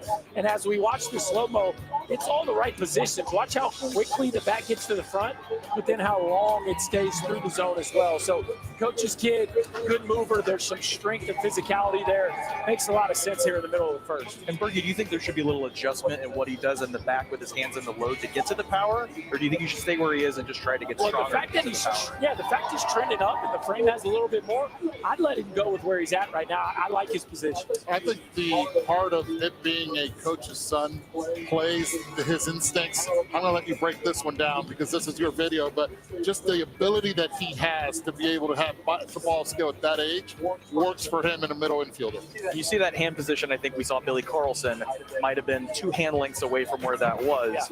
This is maybe 40 grade power, 10, 12 homers. But the hope is, again, this is kind of similar to what Carson Williams looked like at the same stage. He now may be a 30 home run hitting shortstop. And that's why the athletic testing and the speed and the coachability, adjustability, these are the traits all these teams look for to then say who's going to make the big jump. I think Tampa Bay thinks Pierce is the kind of guy that can make that jump. They're not the only team. So other teams are lined up behind him for this guy. I think your point about shortstops is really well made. I mean, at the major league level, most of these players played shortstop. That's how they all started. Yeah. The key is, do they stay there? And then at what point do you look at the other tools to say, we don't really care if he stays at shortstop. You could, because utility players are like the rage in Major League Baseball. And don't forget the Rays, right? It was years ago, it was B.J. Upton, shortstop, ended up playing center field. You can go way back in the day. Ben Zobrist is another one. You can go way back and say, okay, Gary Sheffield was a shortstop. Where did he end up? Brewers put him in the outfield. You want the best player or best athlete. Where do they play when they're in Little League? Where they continue to play shortstop, and then they can adjust because they know where to go on the defensive standpoint as well. Right. All right, the Red Sox are next on the clock. That's a major league organization. They're in the middle of a 10-game win streak. But the Greg Breslow factor there, the sea change was to power arms out of the pen, and draft power arms. That's what he's been known for, as well as obviously making big deals like Devers. But is the arm sort of the trend for the Red Sox? Is that conventional wisdom with Boston? A lot of times I talk about a team needs to have a point of view, a kind of guy that they like, that they think they can make better. They have a point of view when it comes to arms. We've got Gagewood and Kyson Witherspoon still on the board. Some thought they'd be gone by now. Right. Also, the Red Sox were tied all spring to Gavin Feen, who just went a couple picks early. That would have been the pick, I believe, if he was here, but he's not here. Did they then pivot to the pitching? We also heard Tyler Brimner would have been their pick if he got here. Obviously, he went much earlier. So I think pitching, if they don't get what they think is a premium high school talent, I think the premium high school talents might be gone. Does it become money then? I mean, how do you distinguish between Wood and Witherspoon, KP? I mean, if you're drafting and you're looking at arms and you've got an Andrew Bailey who can develop arms, how do you do that?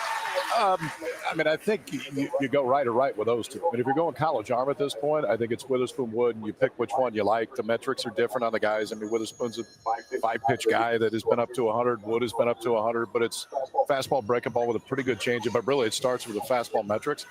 So I think it just becomes of those guys. If you're going to go college arm, and I think it would be a good time to do it, given who's out there. Because if you look at best available based on at least what most of the grades were, Witherspoon's that guy right now. That is not gone, and I'd be surprised if that name is not called here in the next few. Yeah, fair or not, Witherspoon had multiple spots of interest in the top 10. Gagewood had some shoulder stuff this year, has had some shoulder stuff in the past. Yeah. Every doctor looks at it differently. Some might totally clear him, but some teams get a little nervous and say, there's a little pause on the shoulder. Is that maybe more of a reliever? Do we go with Witherspoon, who's the starter? How do you judge as a hitter? Here's the 15th pick, the 2025 MLB Draft. The Boston Red Sox select Kyson Witherspoon, a right-handed pitcher from the University of Oklahoma. The Minnesota Twins have the next pick.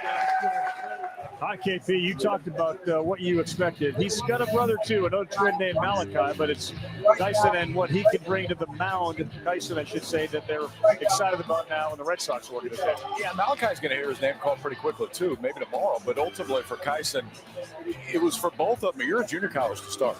And then 2 years at Oklahoma. Skip Johnson helped turn them into what both of them are right now. It's a fastball that is one of the best average velocities in the entire country. You can see when he elevates that four-seamer, it's been up to 99 this year.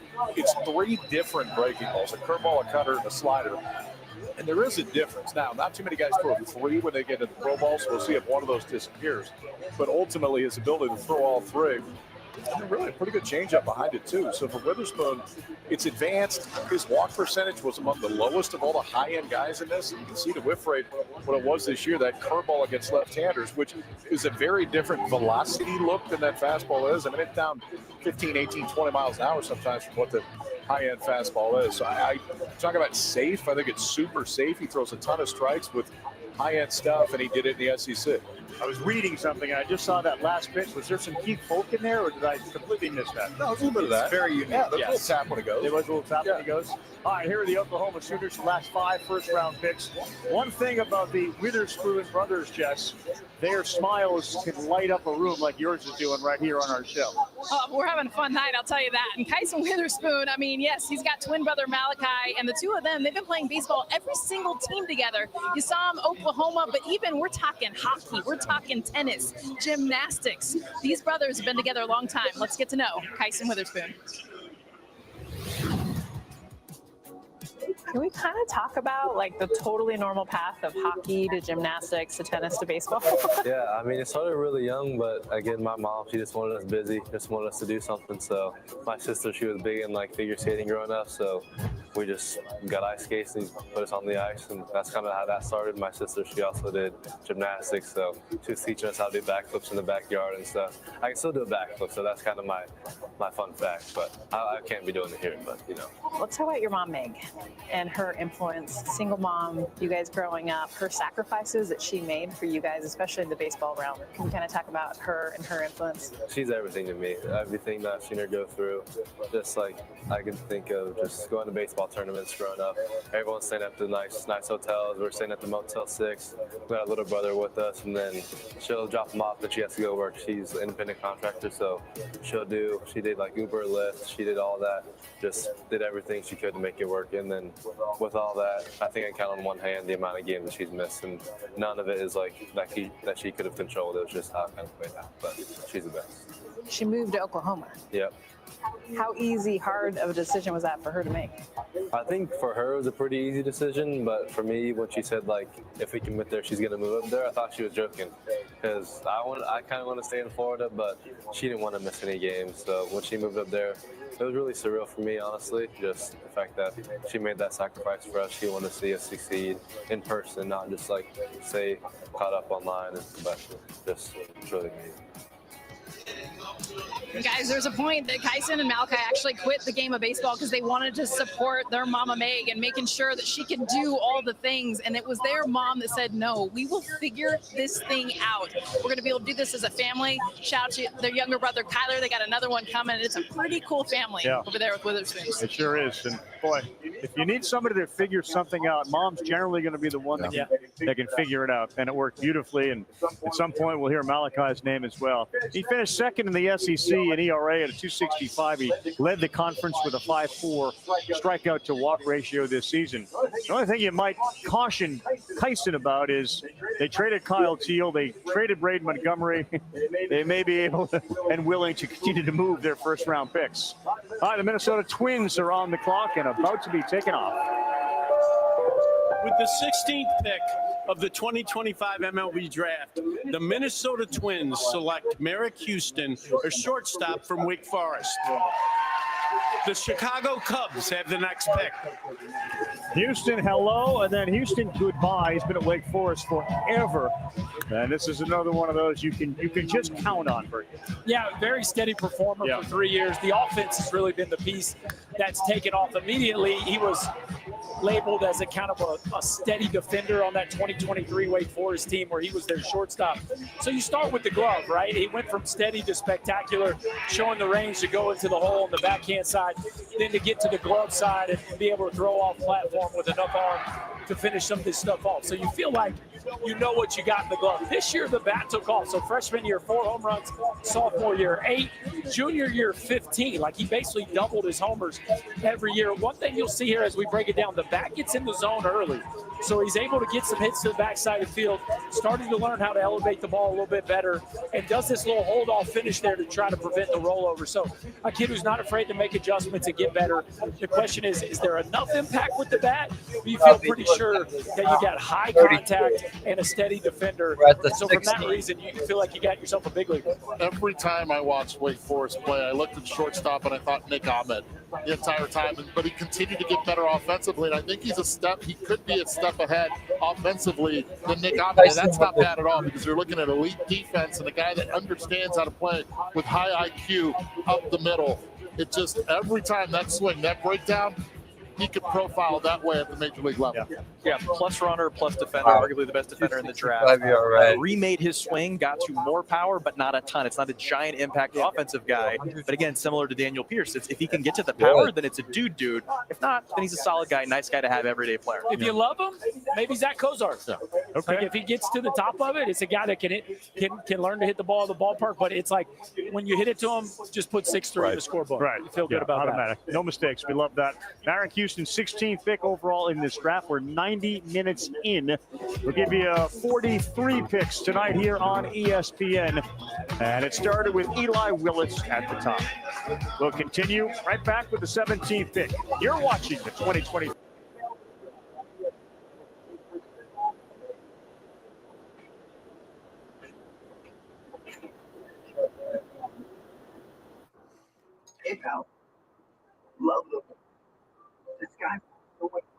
We got Tyson Witherspoon. I'm looking at his stats right now. Pretty good. 265 ERA, 10 4, 16 appearances. It's time for me. That's actually and they actually fresh ultimate food with nothing like fresh. Nature's best.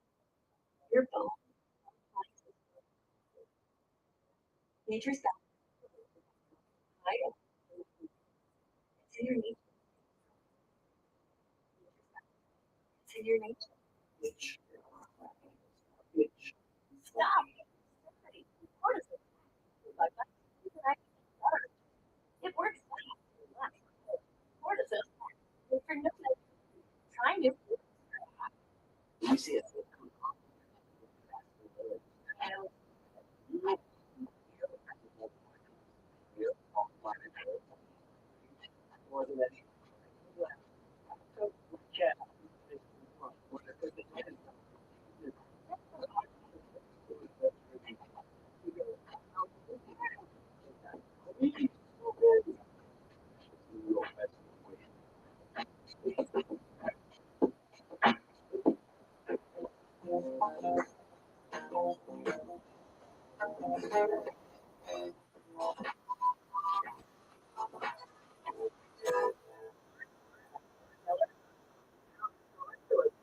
On the go paddle.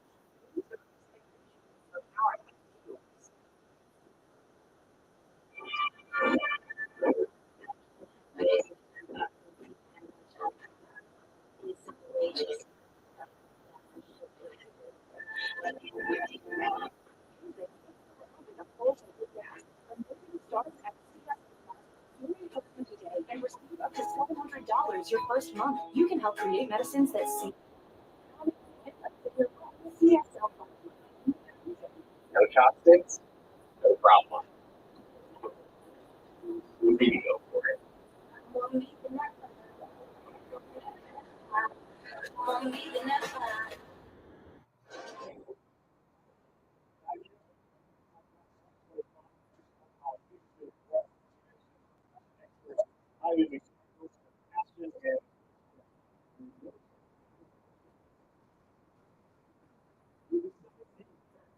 The 2025 MLB Draft, the Chicago Cubs select Ethan Conrad, an outfielder from Wake Forest.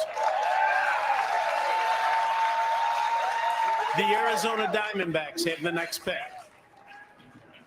To the Marist Red Foxes. Ethan Conrad for a couple of years was a member of the Marist baseball team, and the production really wasn't there. Then all of a sudden, the Heat, you talk about exploded in a summer wood bat league. He transferred to Wake Forest, and he just kept coming and coming. Yeah, he was a big portal guy. There's a lot of buzz going into the fall. Hey, this guy that Wake got in the portal is going to go in the first round. Then his season was cut short by a shoulder injury. So we didn't get to see a ton, but a lot of people think there might be an above-average everyday outfielder in there. And if you look at the swing, it's an explosive swing that he does have. He stays on his backside big time, and he's really got a good bat, a really good bat-to-ball skill. And it's power to the pull side. He can also hit the ball the other way, showing a lot of maturity once he he got there. Unfortunately, he did get hurt, but he stays in that backside, can spin easy, recognizes breaking pitches really well. Left on left, really impressed with the at-bats that you can see on After the inside 33rd part, pick, keeping bro, them fair. head You see off. a lot of guys that Get end up most. pulling or rolling over. He was able to keep those hands tight, short-armed as well, strong bottom half, but most importantly, the presence that he has in that lineup was undeniable. Yeah, it's a shame he got hurt because I think he had a chance to be the ACC Player of the Year had he not have. That was a hard league to play through with Alex Lodis there, but he was having that kind of a season. I think when you look at Conrad, it's the ground ball rate that I think he needs to improve. It's about 45%. It get the ball in the air just a little bit more. But what I love about him, it's a late bloomer. Went to Marist out of high school, right? Yep. But it's also production each and every year. So a kid that is maybe just trending to the best years of his career, I think makes him exciting. Especially you look at the frame, it's 6'3", 220. Like that's a kid that's very interesting. Yeah. 17th pick, first outfielder. Take it. No. I just think it's interesting in general. This is the first time we've actually had the commissioner say an outfield. Back-to-back picks out of Wake Forest. You see the 3 on the ACC, 4 SEC, and it's been dominated by high school. More high school players take it than college players combined. KP, to your point about the no outfielders yet, I talked to Matt Holliday and Reggie Willits about their kids playing not playing the outfield like their sons. It's like you play the infield if you can play the infield. That's why they're there. Arizona's next on the clock. With the 18th pick of the 2025 MLB Draft, the Arizona Diamondbacks select Kason Cunningham, a shortstop from Lady Bird Johnson High School in San Antonio, Texas. The Baltimore Orioles have the next pick. All right, last 2 picks, we've had Saugerties, New York, which is where we saw Ethan play, and that, of course, is where Woodstock was, at least the anniversary. And now we have Lady Bird Johnson High School for Casey Cunningham. As we go back to the shortstops, the Texas Gatorade Player of the Year, Berkey. His father, Marco, was drafted and signed by the Royals out of Texas Tech in the 27th round. Yeah, this one's fun, guys. So all these stars that we've been talking about tonight that played on Team USA, Willits, Holiday, and Fiend, Casey Cunningham was your shortstop on Team USA, and it's a lot because of his bat to ball. You look at the traits, the ability to square the ball up in different parts of the strike zone. He can go down and get the baseball and still get it on a line to the outfield. Low to the ground, low center of gravity. Think almost like a left-handed Altuve, the ability to barrel the ball. And then you got the athleticism and flair he plays with. He can play shortstop. He can play second base. Love this clip right here. Watch him jump off his right foot and leap that runner with plenty of arm strength to get it across the field. So a fun pick. Somebody that I think probably ends up in second base just because of the frame. But the bat-to-ball skills is really what separates him as a first-round pick. 5'10", underrated athlete, the way I look at it, right? Another kid that's going to have to recognize the strike zone. But, man, the bat-to-ball skill is one thing that's a common denominator right now on these teams that are picking middle infielders that have the ability to make an impact. Luis Arraez, maybe right there, poor man's version. It's a hard buy. Never like know. it. But Yeah, better athlete, better runner. Kaysen had the best in-zone miss rate out of the entire summer. 74 plate appearances, 5% in-zone miss rate. All right, Jess, a little more here on Kaysen and what we can learn about him. Shortstop, left side. He grew up absolutely idolizing Francisco Lindor, and not just his game, but check him out. The highlights he says he has in his hair is because he grew up watching Lindor. So let's go and get to know Kason Cunningham. Tell me about your dad, Marco, his influence on you growing up. Yeah, Pops is one of the most, if not the most influential person in my life. He really got me into the game of baseball. There's pictures of me in a glove 3 days out of the womb.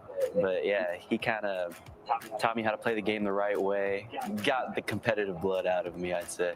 Tell me about playing in Panama City. What was that like, representing USA, and how you did that? That was an awesome experience. That was one of my goals, was to make the USA team going into that summer. Winning MVP, winning gold with my brothers. It was one of the greatest experiences of my life. You play the guitar. Tell me about that. So my mom made me do lessons when I was in 3rd grade all the way up until I was in 8th grade, and I was playing guitar lessons every Wednesday. And so I got better and better and better, and I sing and play the guitar as well. Have you performed? Have you done anything in front of people? I actually have. When I was younger, I would go to little concerts, kind of hole-in-the-wall places.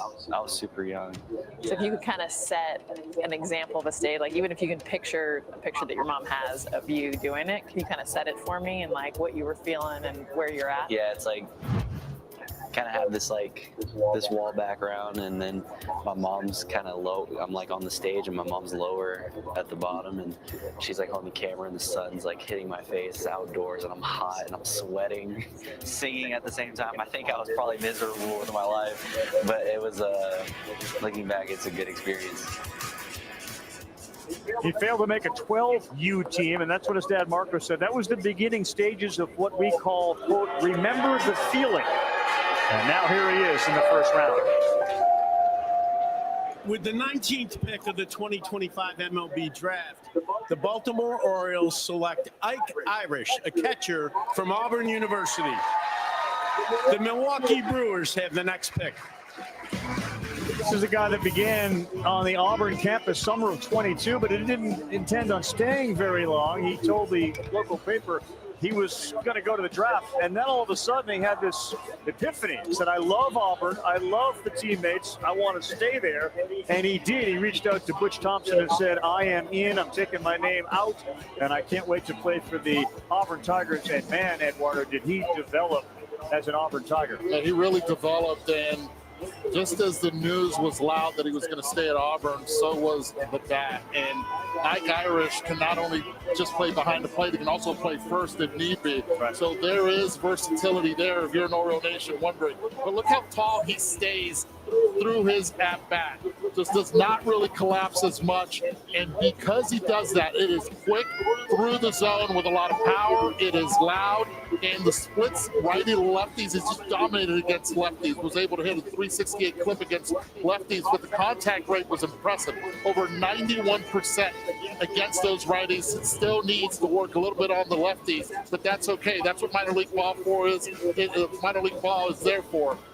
I love the pick for the Orioles. It is very standard of them picking a guy like Ike Irish. Well, one of the reasons you're going to see he was really the first SEC bat taken, not infielder, but bat, is because of how he performed against the best pitchers in this draft. You look at the guys like Doyle, Anderson, Marcus Phillips, who will go at some point today. He dominated that group of dudes. And so how about that at the bottom? A combined 1979 OPS. Barry Bonds numbers. With literally the best arms in the draft. So you put up those kind of numbers against the best of the best, you're going to hear your name called in the first round.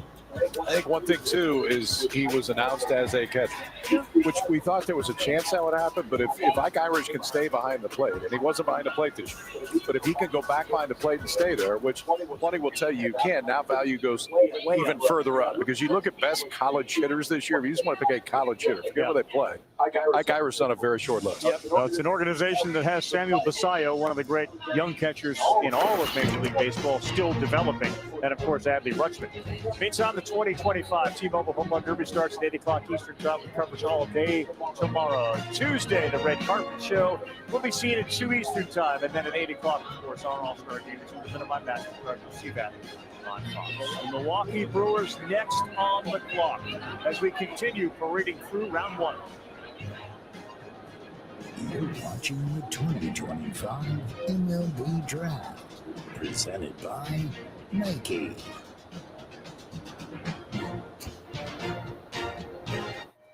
Hey man. You like Dr. Pepper? And its unique blend of 23 flavors.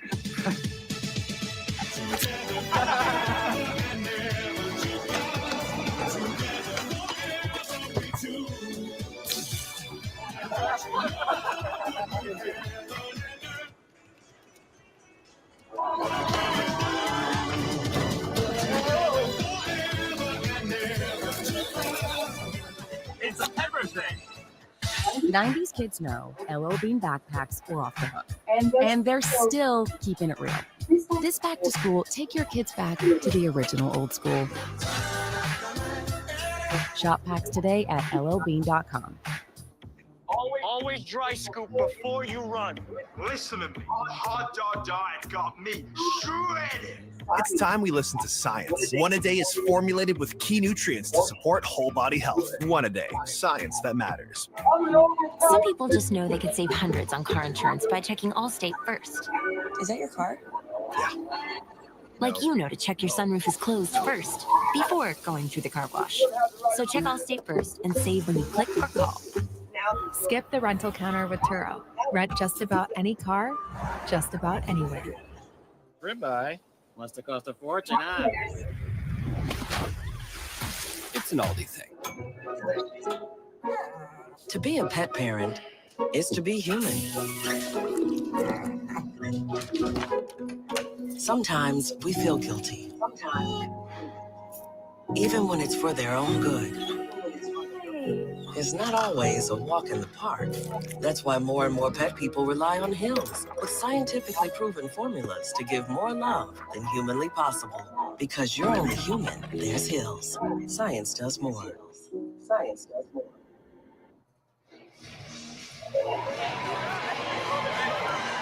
Back here in the Roxy, the Coca-Cola Roxy, right outside of Truist Park here in Atlanta, all part of the Battery. If you've never been to Atlanta, Berkey's first trip here, it is a phenomenal job that the Atlanta Braves organization have done with the ballpark and all the other facilities here. The Milwaukee Brewers, they have the next pick. With the 20th pick of the 2025 MLB Draft, the Milwaukee Brewers select Andrew Fisher, a third baseman from the University of Tennessee. The Houston Astros have the next pick. All right, another Tennessee Volunteer gets drafted here, and Fisher bounced. He was an ACC guy at Duke for a while, then he shows up and wears the orange and black and just shines again. A lot of power you see from the left side for Fisher, who treats the game of baseball like it's a job every single day. Doesn't it look like Brian Giles swinging the bat? I mean, right? You look at Brian Giles swinging the bat, low to the ground, really strong, but it's coming up in the big moments that Andrew Fisher was able to do. And you look at early in July, just the way he's able to stay in his legs, big homers, does not miss, elite power with great plate discipline, putting himself in hitter's contact and hitter's counts the entire time. And when he wants the big moment, he gets that big moment and embraces it. Really good pick by the Brewers, very consistent pick by the Brewers, looking for an outfielder that can get and have discipline in that plate. Big moment right there for Fisher. Yeah, to me, Andrew Fisher was the most consistent bat in the SEC all season long. Led that league in OPS, led that league in home runs. The swing decisions for me with Fisher are the best I saw all season long. The quality of at bat and the ability to stay in the strike zone and to make late decisions really are what separates Fisher. There's some questions about the position stuff, but I just think he's a world-class hitter. The bat pass a little low to high. Maybe he's vulnerable at the top of the zone, but if you watched his progression throughout the course of his career and the way he can put together an at bat from both sides, righties and lefties, this guy's going to play in the big leagues a long time.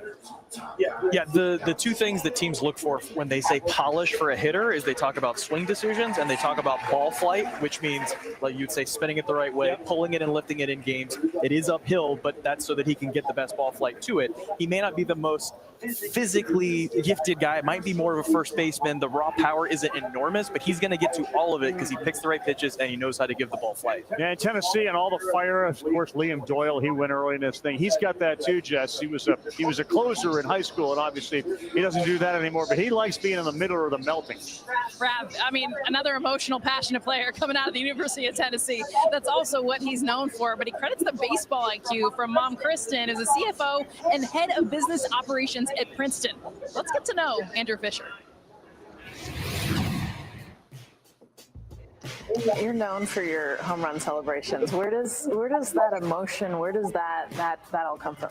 I think it's just because of how much I love playing the game. We work so hard as a group. Like, I know I could speak for us in the past, Tennessee.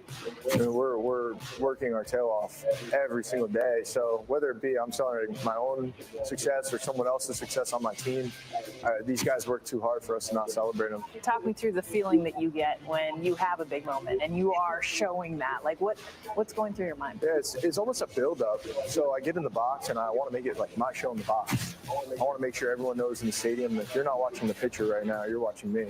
It's like a 1-0 advantage.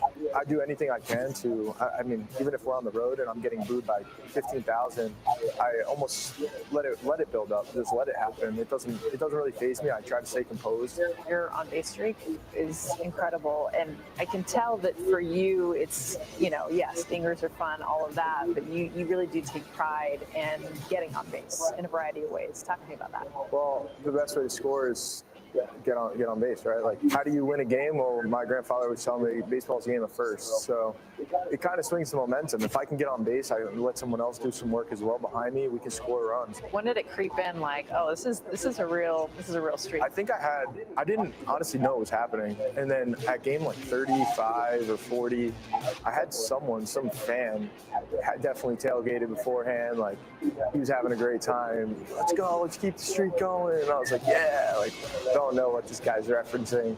Like, one of my teammates was like, oh, so you know about this? And I was like, what are you talking about? All right, well, you got to tell me now. And they're like, you've been on base every game. I'm like, what? They had no idea. Andrew wrestled in high school. His dad, Brian, wrestled in college. Berkey, I know you love this. He took that wrestling, using the ground force to help him, he said, be a better hitter. We love multi-sport athletes who use that wrestling, being able to use that ground force to be the hitter he is today. Yeah, he was open with us about how Andrew it's helped his Fisher, offense, but maybe hurt his defense. Like, he's a little too much on his toes and a little too much aggressive on defense. But I've never heard of too many crossover wrestlers, baseball players. But to listen to him talk about it's really fascinating. Loves to use the ground and does it very well. Yeah, and we love the multi-sport athletes, and basically every one of these guys is a multi-sport athlete. The Astros are on the clock. The commissioner is making his way out towards the stage, and we will get the pick for Houston.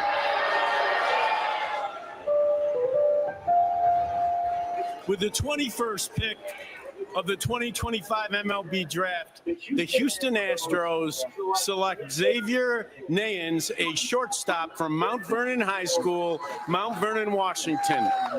The Atlanta Braves have the next pick. Our large core grows up here because the Braves are on the clock. But when you talk about Nayens, this is a guy that did play multiple sports growing up. He was a very good basketball player. He was a very good soccer player. But baseball is where he found most of his success. And you talk about 5'2" players, this is a 5'2" player. Only going to 33 picks. Kid that is 6'4", 210 out of high school. There's a lot more growth left in that body. And this is Dana Brown picking a kid that he understands can play third. And if need so, with the height, can also play first base. Its impact, it's going to get stronger. Yes, there was a lot of chase during the summer. Braves are next. The reason was he Hometown played over Braves. 100 games during the summer. He's still 18. Fatigue set in, but the reps were still there. And again, Let's go, Dana Braves. Brown. And when there is a Dana Brown You pick, got the you got to blood. listen, because just look at the Atlanta Braves and see all those players that came up. The Houston Astros not only made him the general manager, but it was also for a draft. Yeah, that's the hesitation on Nayens. He had a really low swing grade over the summer. Like you said, he was fatigued.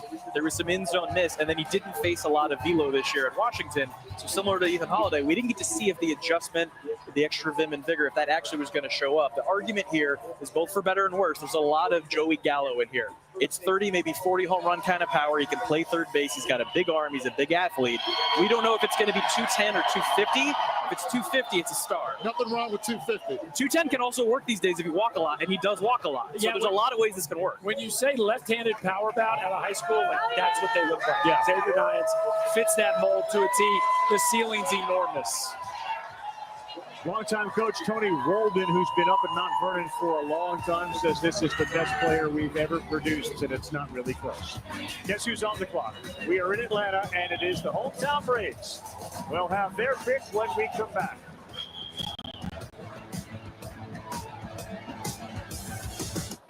I'm the guy sitting next to your girl on the kiss cam.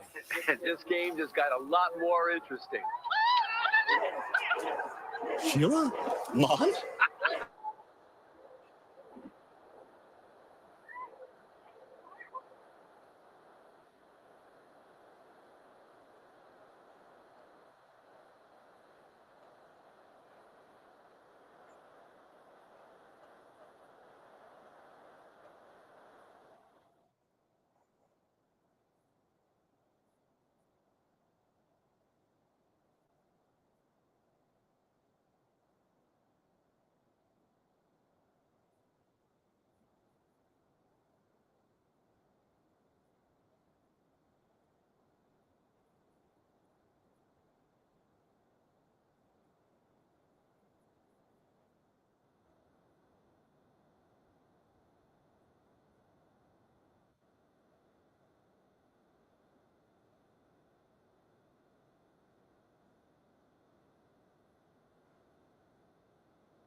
on the clock. It's going to be the Atlanta Braves and the commissioner.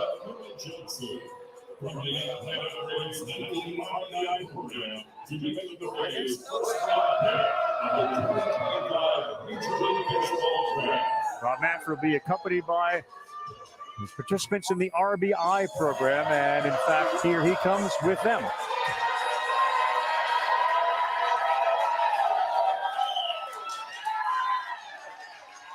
With the 22nd pick of the 2025 MLB Draft, the Atlanta Braves select Tate Saltasim, a shortstop from Basic High School, Henderson, Nevada.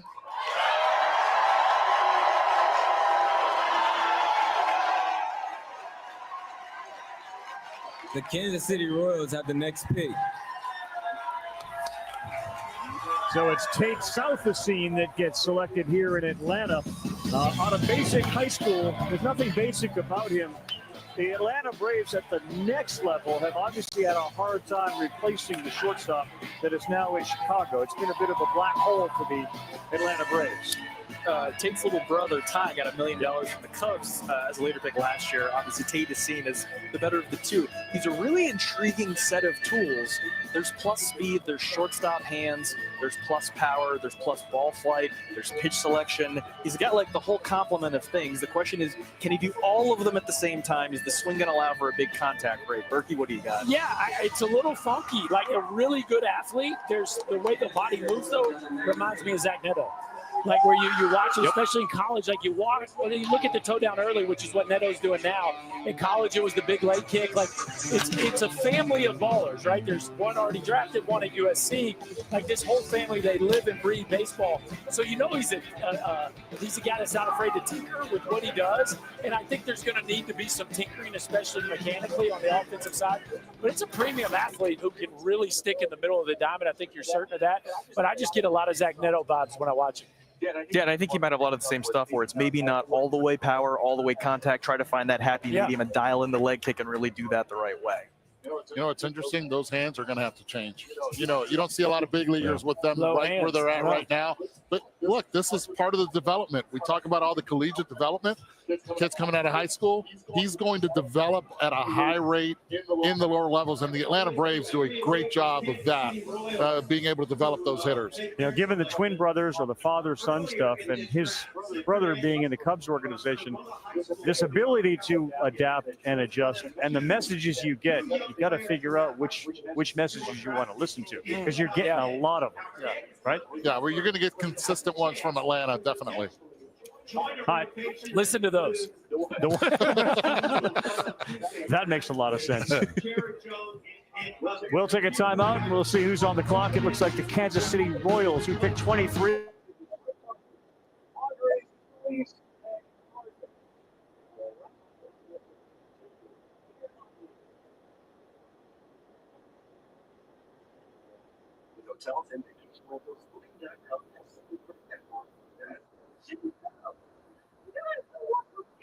Oui.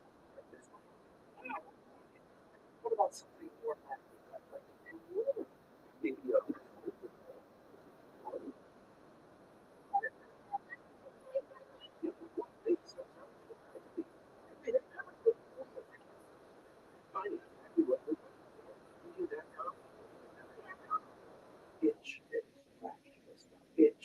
Stop.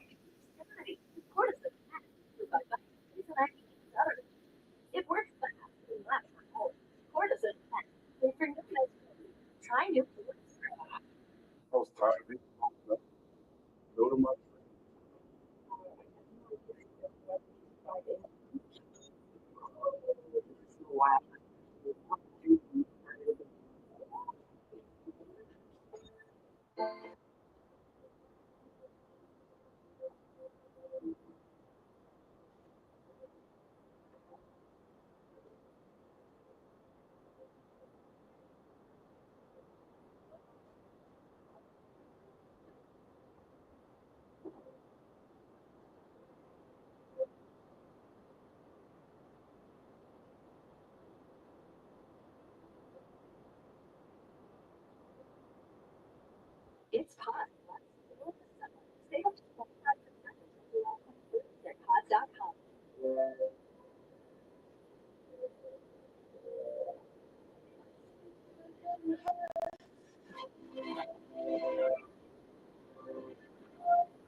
More and more pet people rely on hills. Proven formulas to get more love when possible. Science does more. And all the military's got Dave and Buster's.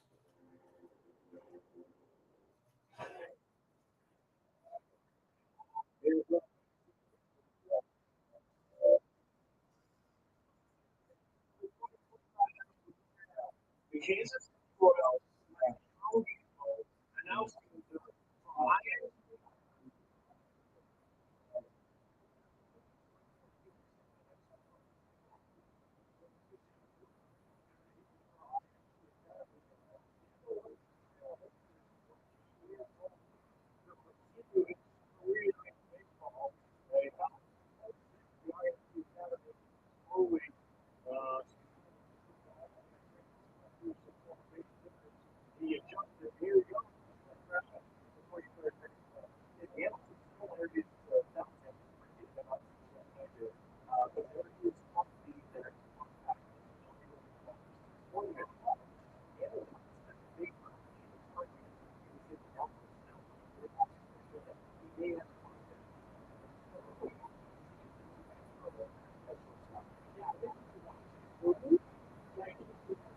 Guys, we got 10 more picks and then we're done.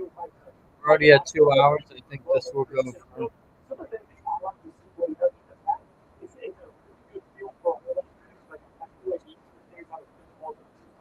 when you watch it, it's a line gas to the bullseye line. I think you feel like you're the guy that projects it up because of the atmosphere. Hopefully, center field, left-handed hitter, but I'm not sure it's probably not sitting there for all. But I think that's where it makes a real good bomb. The hands are really, really fast. And consistent. That's still working.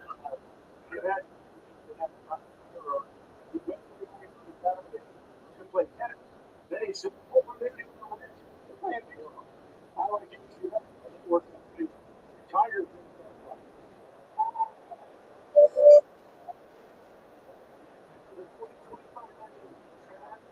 The Detroit Tigers select a short from simple high school to technical. The city of Ohio is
and you can see it coming at 3 plus runner.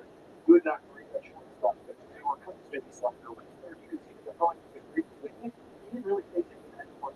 I'm so great. They had a little bit, but there's still some questions. Obviously, the potential is there. It's one of the reasons this is one that we're on when you're a college, just stop it.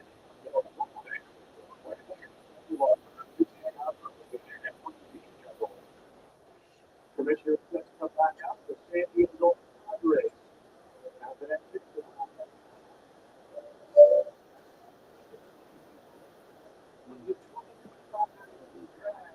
The city of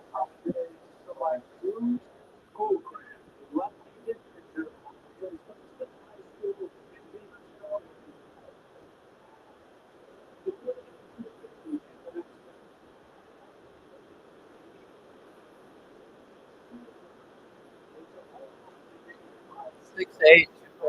Oh, sorry. Foot 8 Show my on screen. the mound. He goes 230 pounds. He's a two-way player, and he was expected to be in the 2026 draft class.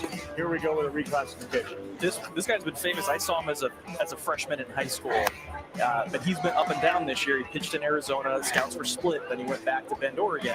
Scouts from week to week would see a high first rounder, then see a second or third rounder. There were 4 or 5 teams that were all over him. San Diego was known to be one of them. This felt like a guy that if he got to college could potentially be a top 5 overall pick in 3 years, just because it's 6'8" left-handed. It's a fastball up to 97. He's really athletic.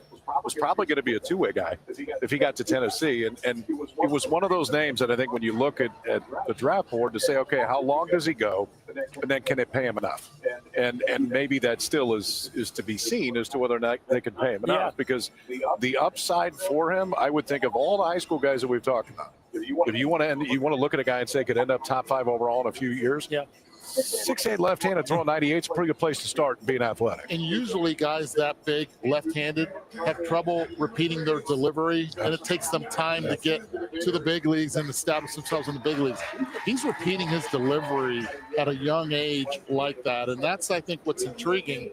But what's it going to take to get this kid signed? Well, that's because he's a position player. Like, there's an athleticism with a 6'8" dude. There we go. Most of these pitchers that can't hit. Here we go. They're a mess. They can't hardly feel their position. But the guys that actually can hit and run the bases, they usually can repeat their delivery. In all seriousness, though, Kylie, I think you would agree. Of all the mocks, Holiday 4, if he didn't go 1, and Schoolcraft to the Padres was like one of the few that one of the more common spots. Yeah, they love high school lefties. And here they go. They get themselves a very high-end potential high school lefty. If it hits, it could be special. And Ruben Niebla is one of the best pitching coaches in the world. So he's, of course, leading the San Diego Padres pitching side. Tony Vitello is like not far from us here in this room and getting crushed. This validates what they know about talent, and it hurts them a little bit because there've been a lot of feathers plucked from the Vols nest in this one. The Phillies are on the clock when we come back.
There's you'll see visible results in the front half of it in one day. And it leads around people that proof the new hardworking graph. Nature's your bones. Nature's high up. It's in your nature. It's in your nature.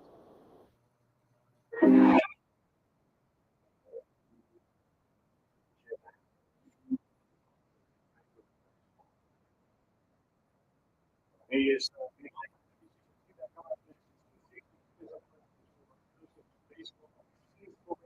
stories, heartbreak,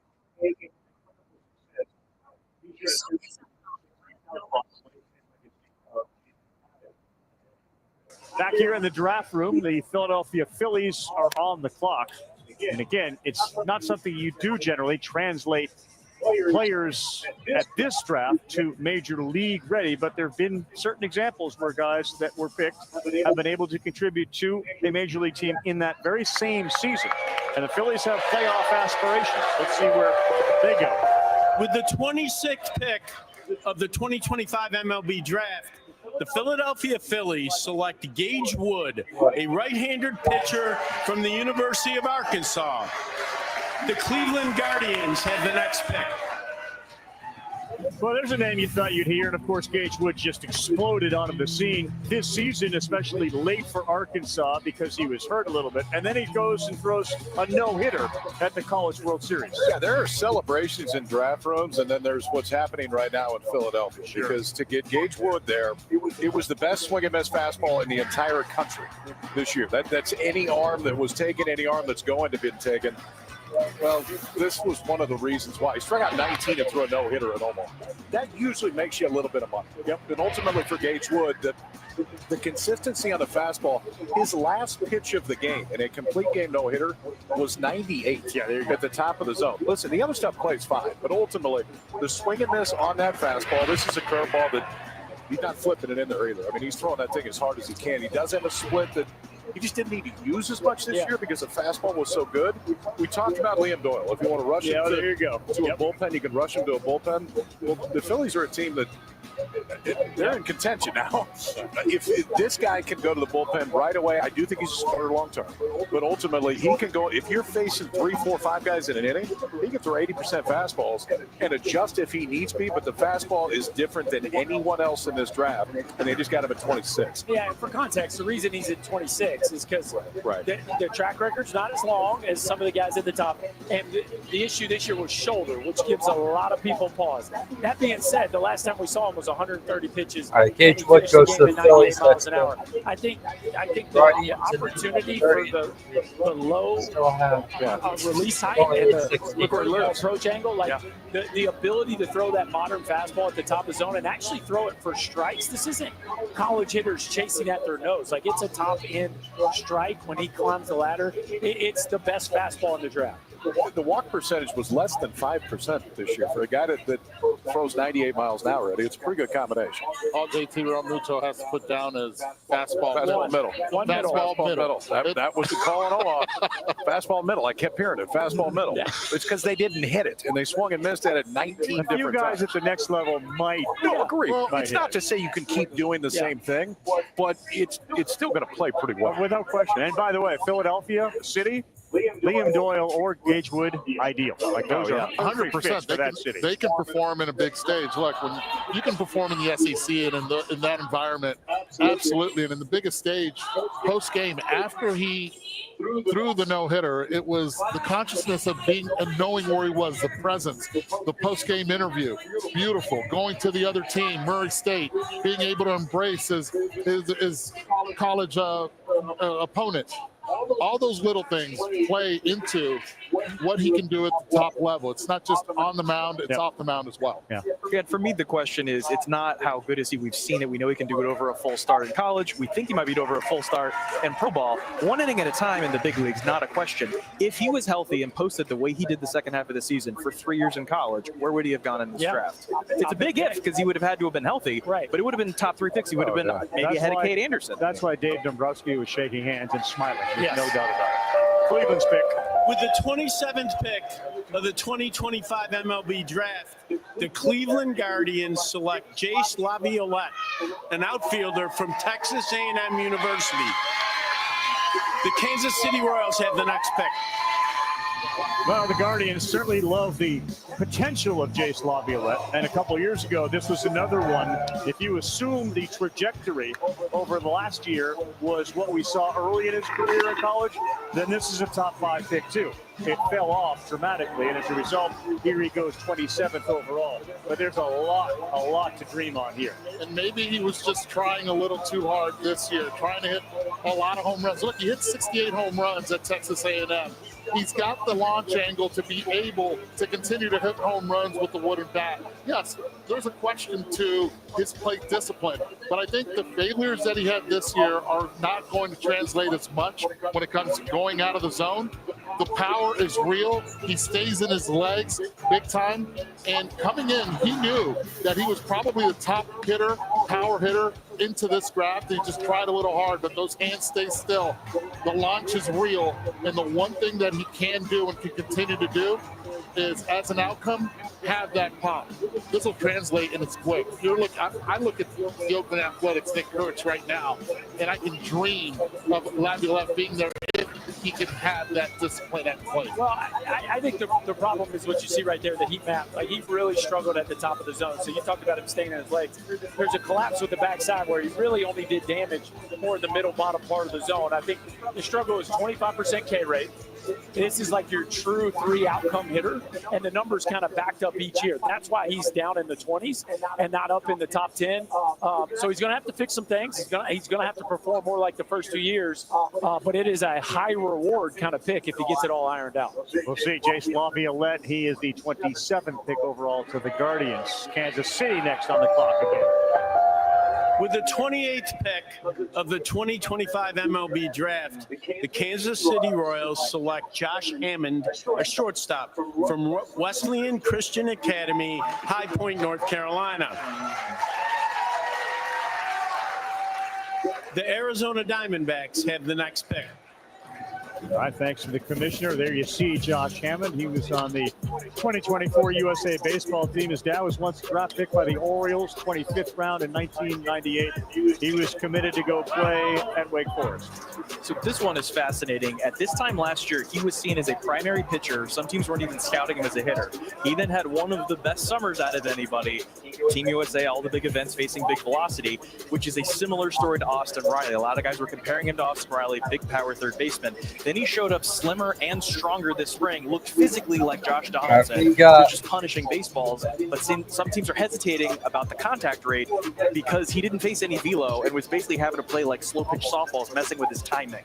And you're another coach's son, right? You're looking at a kid that also has that baseball IQ, grew up in the ballpark, understands it. And when you look at that smooth swing that he's able to have, and he tries to repeat it consistently, but I look at being able to have that foundation, to be able to get that smooth swing. That's the one thing he can do. He hits the ball out in front naturally, doesn't allow that ball to get deep, and that's one of the big reasons he's able to get pop underneath him. Yeah, it's interesting. A very strong lower half. The Austin Riley comp makes sense. It's a thicker body dude that you could totally see playing third base. It's a big arm. Kylie said he was seen as a pitcher. I mean, fastball's up to 97 on the mound. 96, 97 miles an hour. The barrel lays behind him a little bit. He gets it in the zone early. He also pulls the ball very well in the air. So, like, there's some traits there that make a ton of sense. And you think about the IQ of a college head coach being your dad. To me, it's a pretty safe pick here, even though it's a high school back into the first round. Like, there's a lot of things that make a ton of sense here. Also, the scouting director that drafted Austin Riley for the Braves, Brian Bridges, is now the scouting director for the Kansas City Royals. Yeah. He knows this kind of player. Oh, that would make some sense. And if it worked out the way it has here in Atlanta with Austin Riley, they would really like that in Kansas City. Arizona Diamondbacks, they're on the clock. This would be pick number 29 of the night. With the 29th pick of the 2025 MLB Draft, the Arizona Diamondbacks select Patrick Forbes, a right-handed pitcher from the University of Louisville. The Baltimore Orioles have the next pick. Well, given that we have the Little League World Series coming up in August, we always like to identify those that pitched in the Little League World Series, and he did. He was on the 2016 team from Kentucky. As a hitter, went 2 for 5 in 4 games. Go Patrick Forbes. And now, of course, he's a pitcher that likely is going to be at the major league level someday. But he was also a hitter when he got to Louisville. Yeah, some people thought he was a third baseman when he showed up. Yeah, ultimately now, and you can see it's that low slot, high right fastball that stays there.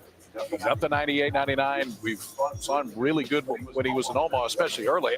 It's going to take a little bit longer for me for Forbes just because he hasn't been out there as a starter Baltimore has quite as 2 long as picks. some of these other guys. But That works, folks. I mean, you go low slot, we're going to live on the outside part, elevated 97, 98. Yes, we'll start with that. The slider is very real. And I think it's just a kid that, to some extent, still throws like a thrower a little bit.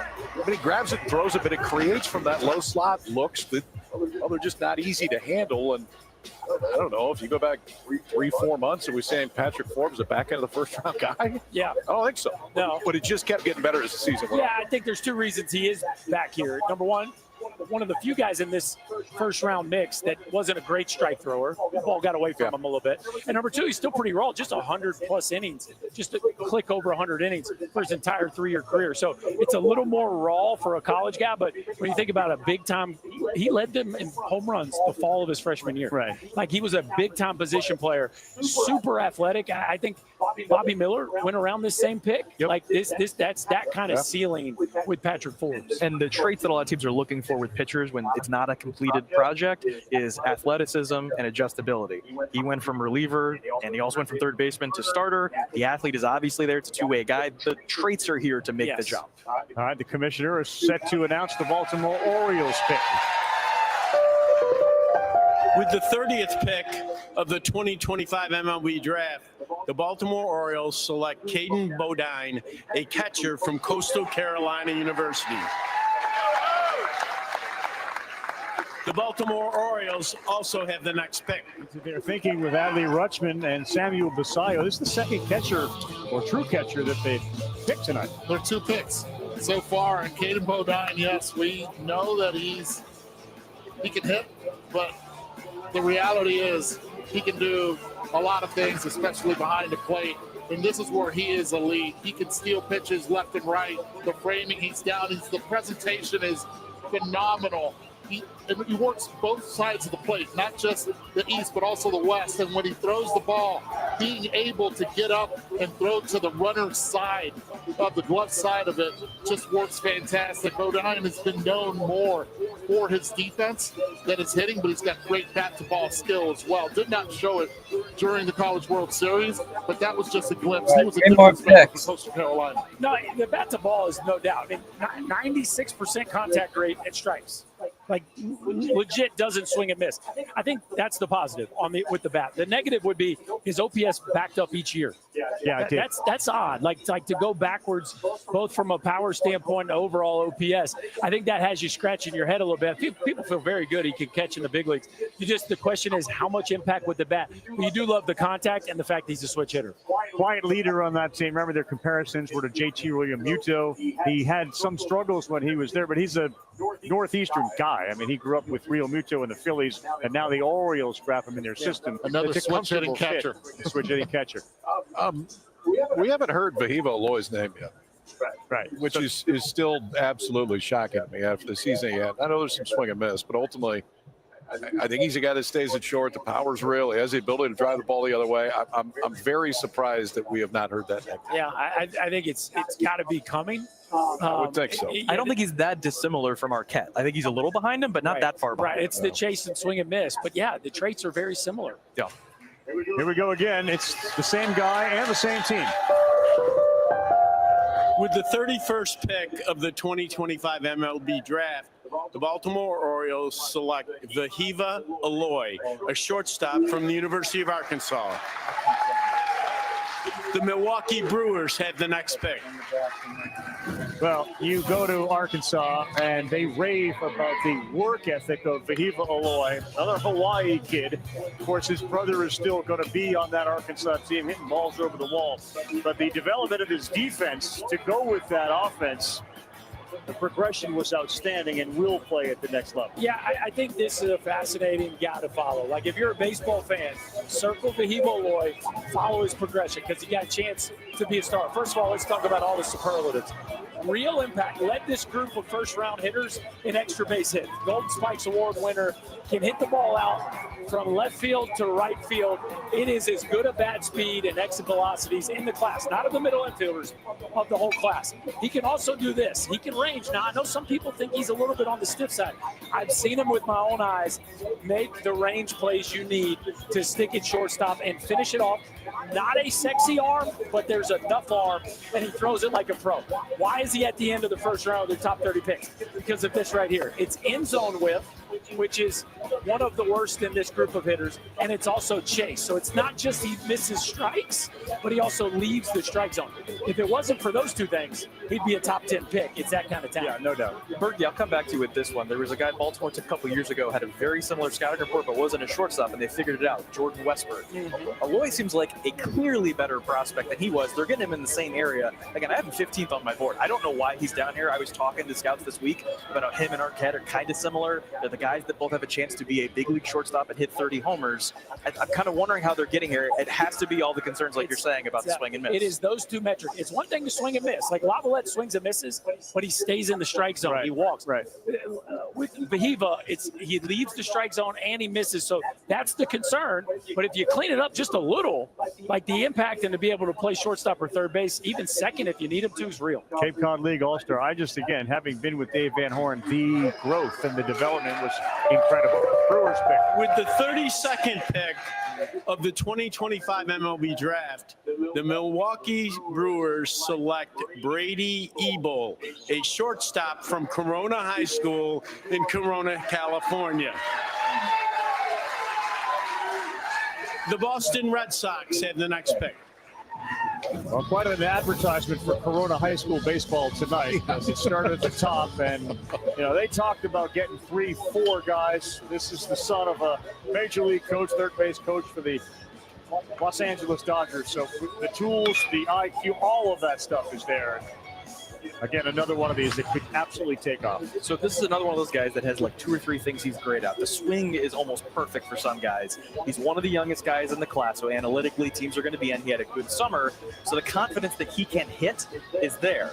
The question is he going to be good enough to play the infield? Is he athletically good enough to continue improving? Is there going to be impact power? The most important thing is there, that he's young for the class and he can hit, and there's some history, but the questions are on everything else. Going to the spring, people thought he might come this high. I think people expected him to maybe go in the second round. So this is a little bit of a step up from what was expected. So 3 from the same program, and it's the first time that 3 high school teammates have ever been taken in the first round. Yeah, I think Ebel's fascinating. Dad's third base coach for the Dodgers, so he understands the big league life. Being in the clubhouse. Being in the clubhouse, all that is a no-doubter. He knows exactly what he's walking into. I'm with you. Like, from a technical standpoint, the swing is as pretty and as sound as anybody in this grade. Is he a good enough athlete to play shortstop or second or center? I'm not sure. And then is he going to hit the ball at the ballpark enough to play third or one of the corner out? Those are the questions he's going to have to answer. He's still young, but in a way, now this is a huge stretch, but follow me here. Adrian Gonzalez went 1-1, so I understand. But he went 1-1 because of the hit tool, and then he grew in to one of the best power hitters in baseball. Brady Ebel, maybe not quite that size, but similar in that mold of just such a pretty left-handed swing that really has a feel for hitting. Yeah, it's pretty swing. There's no doubt about it. I'm not sure the figure is ever going to be the same. And Dino, I mean, there's not a lot of... Yeah, that's right. I'll tell you this, though. Work ethic, though. He's seen what his dad does at LA, and he's seen the big leaguers do it, right? He's been modeled it, no doubt. Absolutely, 100%. Back to the Red Sox pick, and here's the commissioner again. With the 33rd pick of the 2025 MLB Draft, the Boston Red Sox select Marcus Phillips, a right-handed pitcher from the University of Tennessee. The Detroit Tigers have the next pick. Sioux Falls native Marcus Phillips, and you'll see something unique there. It's a righty, but that arm slot's a little bit different. And that's what a lot of teams are looking for. If you can throw a four-seamer with some lift from the low arm slot, I think we've talked about that with like 5 guys already today. He can do that. He was throwing a slider. From when I was watching it, it almost seemed like he was throwing a sweeper by accident that looked like a plus pitch. He's got the two-seam. He's got the changeup. He's got all the different pieces here. The question is the arm action good enough to throw enough strikes to be a starter, or is he just a reliever? Well, super athletic to start. Was a two-way guy when he went to junior college, came to Tennessee. Before this year, he had 2 starts, period. Yes. In Division I baseball, 2. That's it. And so when you look at guys that you think are going to continue to grow, Marcus Phillips is one of those guys. Average fastball below